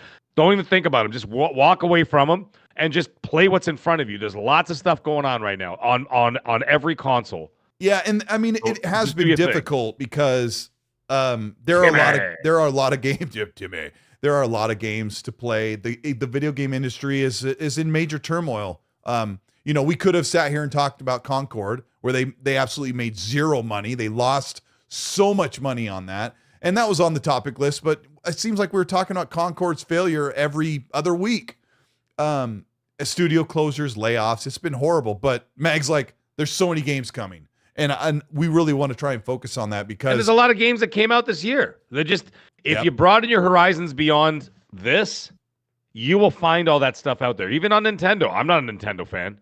I have one. I have several in the house, but I'm not interested. I don't play them. But there's lots of stuff. Like if I got screwed, let's just say for argument's sake, third party Xbox and PlayStation released literally nothing, and the only choice I had was my Switch. Right? There's still plenty to play there too. There's still interesting stuff to play there. So you know what I mean? It's just you broaden your horizons and those things you will find. And of course, I understand that there's a financial barrier to all those things. Like buying all these consoles are very expensive. I got a Pro coming this week. $1,100 here in Canada, right? So but it is what it is, right? It is what it is, and it's so some of us. We're lucky to be able to afford a very expensive hobby that this is and whatever. There's stuff everywhere. So when these closures happen, I mean, it happened at Xbox too last year. Yeah. It happened in PlayStation this year. It happened in the third world party. That sounds so stupid. Third party game studios. There's layoffs happening there. Amazon, Apple, Microsoft, Google, Facebook, Meta, whatever the hell you want to call them, layoffs all over the place, because of all the redundancies after the pandemic of overhiring and this and that. It's going to happen. But in the end of the day, the tech world will always right itself, and it'll always figure itself out, and it'll always eventually always come out on top. Unfortunately, there's always going to be casualties. Yeah, and so for the most part, most of the games are pretty good too. Like we sometimes forget and we get down on things, and sometimes you're wondering, oh, is it going to be okay? But it's a great hobby. What's up, Colt? I've been in the hospitality business for 30 years. Yeah. Okay. If anybody thinks that this is like exclusive to like the tech world or video games, they're like, oh, that's it. The video game industry's over. Don't be ridiculous. 1 in 3 restaurants, for example, closed down. Yeah. 1 in 3 restaurants that open closed down, and all those people lose their jobs. And all the managers lose their jobs, and the owners lose all their money, and everybody gets laid off. But does the restaurant industry end? No. We need keep food. Going. You need food. I mean, well, you don't really need video games, but we kind of do. Well, because it's the biggest one of the biggest industries on the planet. It's not going anywhere. I'm going to put up a poll. Do we need video? We're going to prove you wrong. The people who tuned into a video game podcast They're not playing video games. They're listening to us talk about it. Hey, I like to play to my wins, right? Do we need video games? Yes or no? Let's prove Mag wrong. And anybody who says no, we don't need video games, you can no longer come over and hang out with us. No, we appreciate you guys. I just put no. We don't need video games. You're gonna be the only vote. No, sometimes I feel like I do need video games even as a joke. BT Maverick, thank you so much for the $10 super chat and all your support. Thank you so much. BT Maverick says, is today's bad writing in video games and movies are more so coming from kids that grew up with a tablet phone in front of their face rather than kids that were forced to use their imaginations? Not really. I've been looking into this. I want to get your take as well, Mag, because a lot of the writing that we're enjoying or not enjoying right now comes from the millennials. Mag and I are well into our 40s. A lot of the writing is coming from 30 to 40-year-old people, people that were too young for us to hang out with when we were, young enough to be cool. I think the people that were born into or grew up in the 90s and 2000s probably, but the tablet kids are more like my kids or people just a bit older than them. But what do you think, Mag? What's to blame? Unqualified people doing working in positions that they have absolutely no business being in, and for a variety of reasons. It just at the end of the day, there's just not the right talent doing the right things, and that's I'm not going to get too deep into it, but I mean, everybody, that's basically what it boils down to. And the other thing is that there is definitely, especially in North America specifically, I can't speak for Europe, but I can absolutely speak for North America, is that there is a lowering of standards when it comes to excellence, where they allow, like, anybody could just pass now, everybody gets through, they push everybody through, no one left behind. It's like the no one left behind thing was for Rangers on the battlefield, for Christ's sake. That wasn't for math students, okay? Not everybody is cut out to be a math student. All of a sudden they go into university and they can't even spell. I've seen high school kids who can't spell at all or read at all. And I'm like, how did you make it this far? And why? Is because the schools got soft on education. And I don't mean like being hard. I work with someone that thinks supposedly is a word. Supposedly. I'm like, I stopped correcting. Surprise me, dude. So the thing is that, and I'm not talking about being hard on the students. I'm dead set against that. I think that kids need to be invigorated, and they need to be excited and engaged. They need to be excited and engaged in what they're doing. I employ a ton of teenagers, and they line up to work for me. All right. I've got people in the wings. I've got a waiting list of people trying to get into work for me. Why? Not because I'm like the greatest guy on earth. I'm just a normal guy. But the thing is, what I try to do is a very rewarding work environment. And I'm like, listen, we do this and we do this and we do this. I don't harp on people. I don't do any of that. I don't yell. I don't scream. I don't do any of those things. And obviously I work in a more corporate setting now, so I don't do any of that stuff anyway. But the point is that they feel like they're being challenged and engaged in stuff, and they're getting things accomplished. As a result, they thirst for more knowledge. And as they thirst for more knowledge, they enjoy themselves more. This is what's lacking in a lot of the schools. And that spills out. And I know because I have kids. So don't give me any crap thinking that that's not the reason. Trust me, they don't. They just. Oh well, little Jimmy got a 1 out of 10. Just pass him. I don't want to hear about it from parents. And then the teachers, especially Ontario teachers, are sitting around waiting for the friggin' retirement package. But anyways, the point is that spills into the real world, Colt. Yeah, I think the problem I've been thinking about a lot playing Dragon Age and some of the games that feel cringy to me, and to be perfectly honest with you guys, I came to a realization that I'm really old. No, you're not. I'm really, well, okay. I get annoyed with old people because I'm the youngest of the old people. I am a part of the old people. And I'm like, sometimes I'm like, oh, these young kids don't understand what was cool. And, we used to shoot demons and blow them apart. And then people are like, lame if they're younger, right? That was one of my concerns. But the other concern is, I feel like writers in some of our favorite games that don't deliver for us when it comes to meaningful, great, impactful story and games, their problem is, and I think Dragon Age suffers from this really, really severely, Red Wolf Renegade, is that the writers are afraid that if the dialogue goes like this, I'm going to pull this out of my a-hole, all right? we need to get into the Fade so that we can deliver the I don't know the terminology of fantasy games, but like a character's like, we found that the factions who are quarreling amongst their lands and behest to them, the serious tone stuff. Okay, what you get instead is, oh, I think it's gonna be okay, and I see it in the subtitles. Nobody in a fantasy RPG says the word gonna. Oh well, no. That worked, or oh, another one for you, Rook. Good job. Like, Of course, that's the dumb stuff, but it's just the way that they speak. I feel like, I'm sorry, I didn't get to this point as soon as possible, and I meant to. The point is, they don't want the listeners or the players to be bored, so they inject the modern writing with fun, whimsical, laid-back, millennial-like, oh, cool. And I'm not talking about terminology, like not using like words like alpha, sigma, skibbity. No, it's nothing like that. It's just, Skibbity toilet, look at that dragon.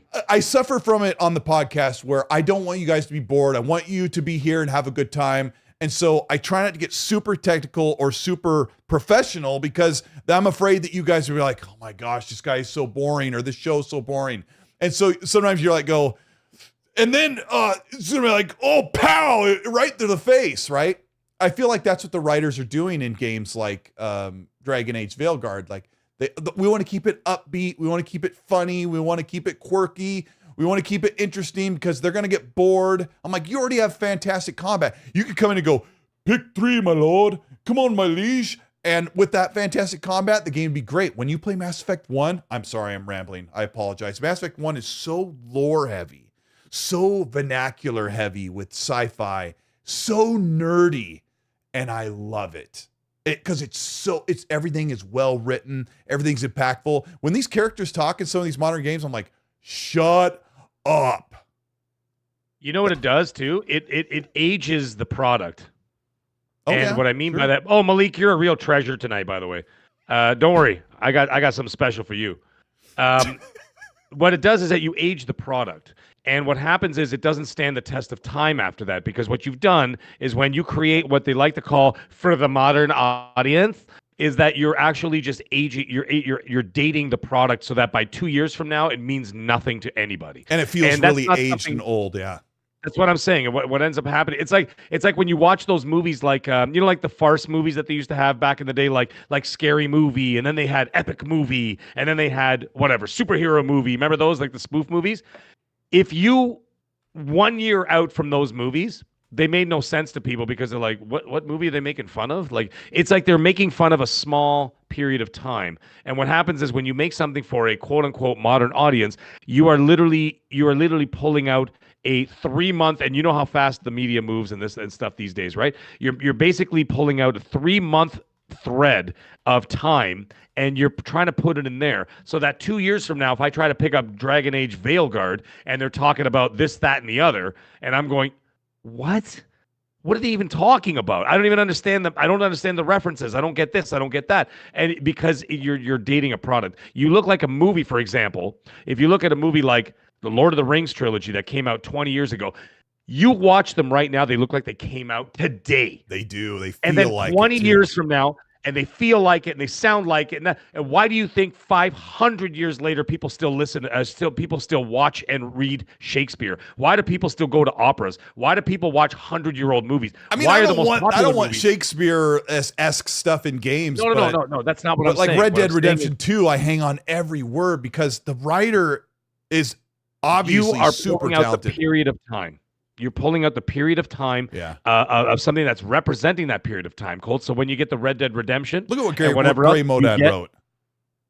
What? Look at what Gray Monad wrote. Is that true? As he looks, he's half true. He says the problem is correct. I guess we as the older games. The problem is as we. It doesn't matter if we're not here. He says we're not the target audience anymore. No. But that's not the point. Not the point. Quality is quality. It doesn't matter whether you're making it for a 5-year-old or a 49-year-old. If the quality is not good, no one's going to give a shit, dude. Yeah. Nobody.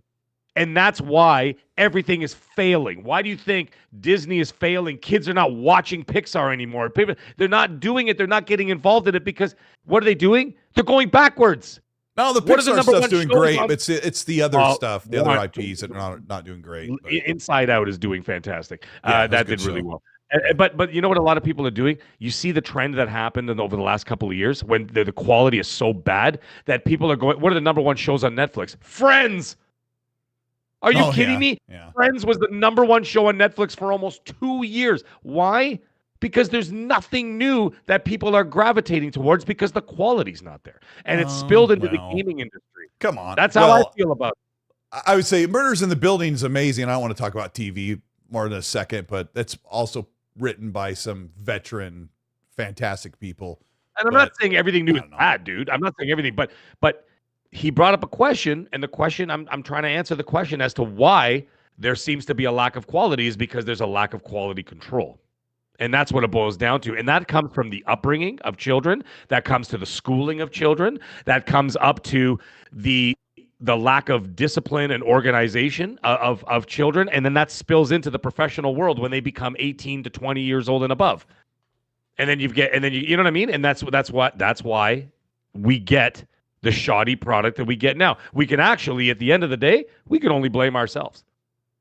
Yeah. We can only blame ourselves. There's lots of other problems that we couldn't dig into, and you guys probably wouldn't even care, and you could find it on another channel, I'm sure. But I find myself guilty of listening to too much of the nonsense on both sides and then going, oh gosh. And then I just put the game up and just have a good time. Yudani Kizado with the $2 super chat says, Skibbity Batch.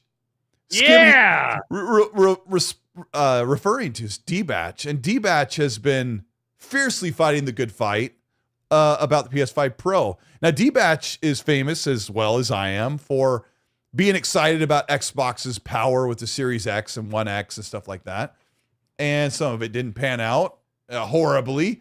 But the PS5 Pro specs leaked today. There was unboxings. Digital Foundry seemed to be a little bit underwhelmed, but super excited about what's to come. I expect, Mag's got one order. I expect games to look sharp and to run great. So I'm just a little bit miffed about the price.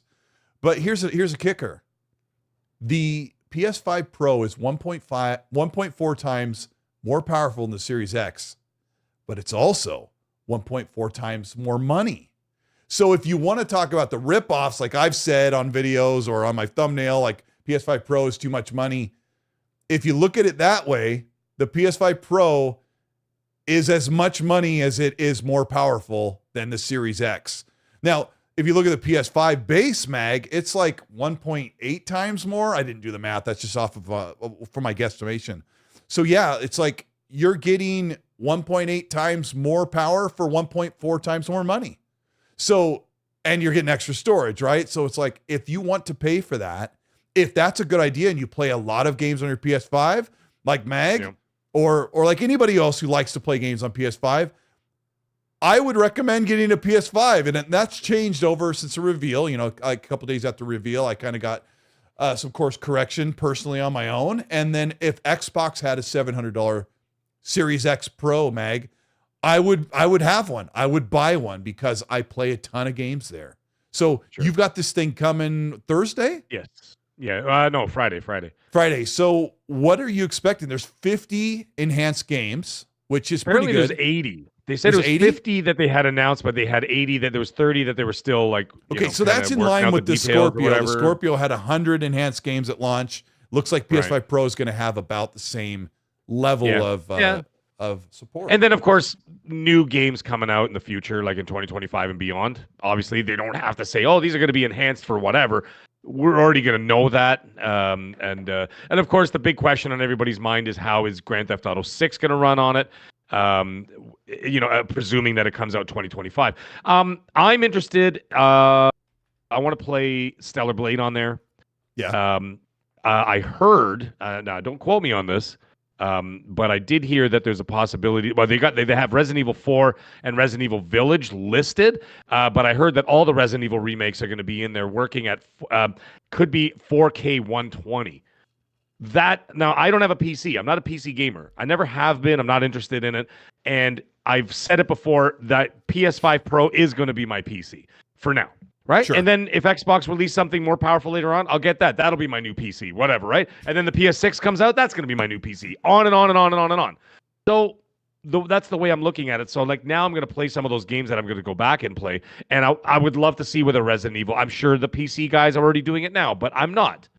I've been on my PC half the year. 4K. Right. Well, I haven't. I mean, like I said, I don't play PC, but I'd love to see what a Resident Evil at 4K 120 looks and plays like. I'm excited for that. I bought a brand new monitor. It's right here in front of me. A beautiful monitor, 4K, 144 hertz, whatever. I'm not going to go through all the specs, but it's a badass monitor, and I'm not going to go through it all. But I bought it just for that, hey, and for my channel. Corey No for Life. Sorry, Corey No Life is here. He says, "I want Mag to take the hat off, so take it off." You will do what you're told. I don't do what Corey No Life says to me. He smack talks me all the time, and then once in a while he says, "Hey, Mag, how's it going?" And I'm like, "What are you? What is this, an abusive relationship? You're gonna beat me and then say sorry?" You got to throw a buck in the chat, and the Mag will take his hat off, and then $100 I take my shirt off. No, okay, wow, there we go. By the way, was it Skillet getting rid Will? of the sand dunes? If anybody remembers that reference, yeah. Skillet Will says that D-Batch is the new Xbot 840. He said that's double Mag's Xbot. That's double Mag's Ponymaster 420. So that's pretty funny. Skillet Will. Yeah, I mean I enjoyed that. He's really flipped to where the power is. He likes the power. He's a PC guy first, Xbox guy second. Now he's a PS5 Pro guy second, and PC first or something like that. But to answer your question again, I'm going to put some games through its paces. I would love to see what I want to play like Stellar Blade in full performance mode in 4K. I want to play 4K 120 on Resident Evil. Resident Evil is my favorite series of all time. I'm excited for that. I'm not going to play Indie. I know I said I was going to wait for Indie Jones, but I'm like, what the hell for? I'm going to play it now. Hogwarts, I heard, has amazing advance, whatever. I got the 1,000 out of 1,000 on Xbox on it, and I made the joke. Remember I made that joke? Yeah, I said I was going to get 1,000 and then the platinum just to piss off people. So now I'm going to get the platinum, dude. What the hell? I tell people how amazing PC is, but sometimes I'm like, gosh dang it. I spent $18 on Hogwarts a few weeks ago on PC. Right. So I'm like, I want to see what it looks like. Cause the resolution was hit or miss there on console, even though it ran pretty good. Right. I put it crank everything up on my PC. And I'm like, sometimes you're like, now, I know people might clip this and go, "Oh, what a fraud!" But sometimes you're like, "Was it $3,500 worth of visuals I'm seeing here?" Because my PC is pretty pricey, right? And I've upgraded over time, and so I loaded up Hogwarts and I had everything cranked at 4K, 60 or whatever, 4K 120, and I'm like, I don't know if I want to play this again. It doesn't look enough of a. So I would expect with the PS5 Pro, Mag, I'm surprised I said that correctly this time. The PS5 Pro, your games are going to look so sharp, and especially with that monitor. Fawn's Gaming bought a monitor where he's playing everything on his monitor, console, and PC and everything. The pixel density just makes games look sharper than they used to. So you're going to kind of get a double whammy of a great upgrade. So. Yeah, I look forward to it. I mean, I had a 70-inch TV behind me, which is so funny. When I did the show last week, someone says, "Who stole Mag's TV?" Oh, that's right. I wonder why that looks different back there. Where is that 70? Yeah, I gave it to my brother. I got to ask you before I forget. PlayStation and Sony said that they're looking to do another 10-year generation and push through with the PS5 Pro. That's such a lie, because I'm like, there's no way the PS6 is set for 2030, because that's what it'd be, November 2030, that they're going to put out the PS6. I don't know why they're saying we're going to keep doing a 10-year generation when they've never done one. They're not. I don't think that's what they meant. I think what they meant is that they're going to have the thing supported for 10 years, but a PS6 is out before it. But the PS5 Pro is going to continue into the PS6 generation, just like Xbox with the Series consoles. They're going to release They're going to release a new Xbox. Magnum, I am not a prison chef, for Christ's sake. He keeps saying I'm a prison chef. Although you would make a good one. He makes makes a heck of a toilet potato vodka. I was offered a lot of money to do that, and I said no, because all the knives are on 6-inch chains, so people don't stab each other and shit. And I'm like, no, I'm good, man, thank you. And then I got the corporate gig, and I never looked back. Oh my Now the gosh. thing is, yeah, I know it was crazy, but and it was a super prison too. Anybody knows Canada, Ontario is a place called the Lindsay Super Prison. It's like the baddest of the bad. It's like where John Travolta from Face Off went, like when he got put in prison with the magnetic boots. It's like one of those prisons. I'm like, yeah, I don't want to go there. Thanks. I do want the magnetic boots, but to murder someone just to go there, yeah, it's a thought. It's a thought for sure. And I definitely don't want to work in a prison. No thanks. And I'm done with doing that stuff. Working in big kitchens like that. Anyways. I hate to do a backflip, but speaking of Dragon Age, do you have high hopes for Mass Effect 5 or Mass Effect 4? There was a super here from Red Wolf Renegade. Thank you for the 2. He goes, thoughts on the next Mass Effect after Dragon Age Veilguard. I covered this in a video. I'll give you the setup and then you can spike it over the net. The creative director on Mass Effect, on Dragon Age Veilguard is also working with, I'm sorry, I screwed that up. The guy that's working on the next Mass Effect has spoken up because of all the discourse going on with Dragon Age. So I can assure you it's going to be serious tone and it's going to be photorealistic. And that's pretty much all he said, but he was like doubling down on that. But, you know, we're in a modern era. The studios have changed a lot. Things are changing. Do you have high hopes for Mass Effect? Do you think it's going to be okay? You know what? I don't poo-poo a product until it's out. And I don't think that it's fair for me to do that. So like, even though, you know, I may have a certain discourse or people think I'm a certain way or whatever and very aggressive and all that. No, I'm not any of those things. I will wait till the product comes out and I give everybody the benefit of the doubt before I do anything or say anything about it. So I'm going to say, let's see how it goes. I wish them the best, and I wish them the best to give us I hate to say the word best again, but they want to give us the best product they can possibly release, and I look forward to it. I look forward to seeing it. I look forward to hearing about it, and if it turns out great, I look forward to playing it. So I will give you that. I'm not going to be just because you released this, you know, I'm going to say that everything that BioWare makes from now on is going to be crap. I'm not going to say that at all. It's not necessarily the case, right? It's just like even Disney, believe it or not, even with Disney, as much as I crap all over Disney, and they deserve every ounce of smoke that they get from me and everybody else. However, I wait till the product is out first. You know, when they announced a new, like they did a sizzle reel the other day for like the new Daredevil and stuff, and everybody's like, "Oh, Mag, it's going to be awful because they're all woke now." And I'm like, "Yeah, they are woke, but you know what? Let's see what happens when the show comes out, because Daredevil was one of the best things that Marvel ever did." And so I'm like, let's just see, guys, just chill out.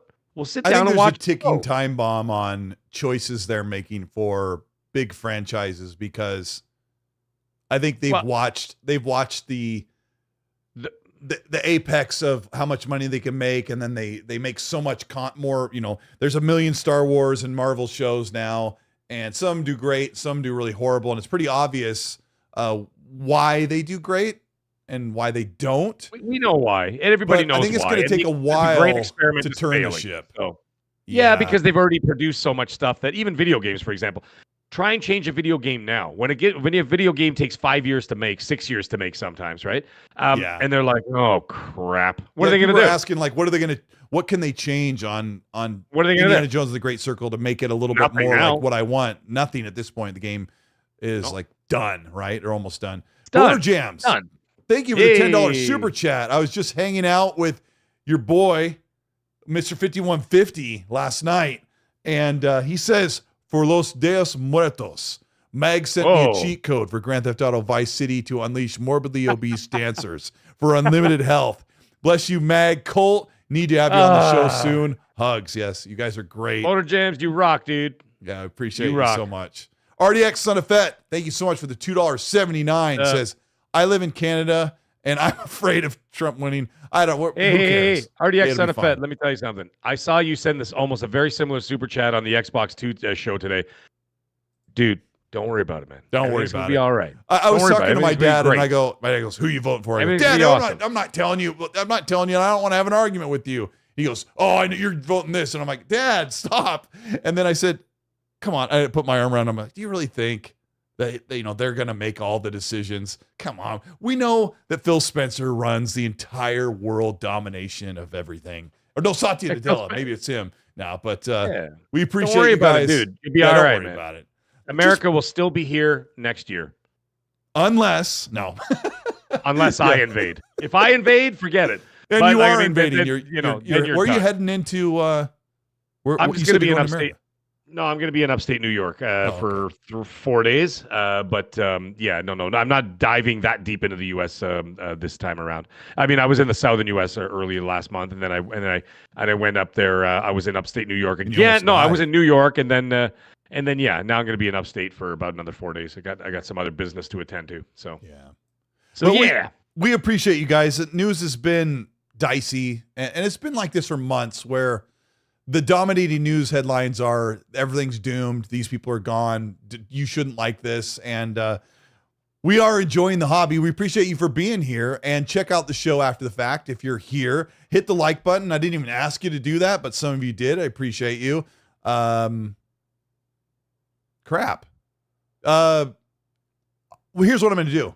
I'm going to give a code to the most liked after the fact comment. When the show is posted, if you can leave a comment on the XSC podcast, this episode that says Xbox gets old team back, the most liked comment will get a code for Dragon Age to Veilguard on Xbox. And like I said, it's got problems, but holy crap, is that gameplay fun and so enjoyable and so addicting. So if you really want to play it, that's your chance. Leave a comment that just like sets the world on fire and gets the most likes, and we will get that out to you. Thanks everybody for everything you do. Thank you so much for 4XP Gaming Drinks.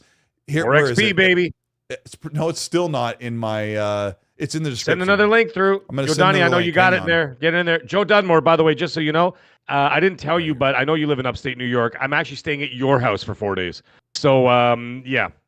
When you get home and you see me sitting on the couch eating your food, you know what happened, Dunmore. All right, carry on, Colt. Thank you, Meg. There's the link for 4XP Gaming. Watermelon is probably going to be my go-to, but blue raspberry might be my favorite. We appreciate you guys. I don't know, man. White gummies, baby. White gummy could be good, bro. Could be good. Yeah, we appreciate you, everybody in the chat. Thank you, everybody. Happy Bomb, That Blue Number, Udani Kazada, Tugger Nut, God Emperor, Silver King, Kurt Adams, all of you. You are the best. Thank you for supporting us, and we will see you next week. Mag, let's play some COD RDX this Set week. has one more. Oh, we're going to play COD this week. RDX dropped one more super chat. Yep. Dude, look at you checking it out. Thank you so much for the super. He says, how many of the 20 million there are deporting are gamers? Nobody leaves. I don't know. I wonder what the percentage of people are gamers that are in the planet. Not enough.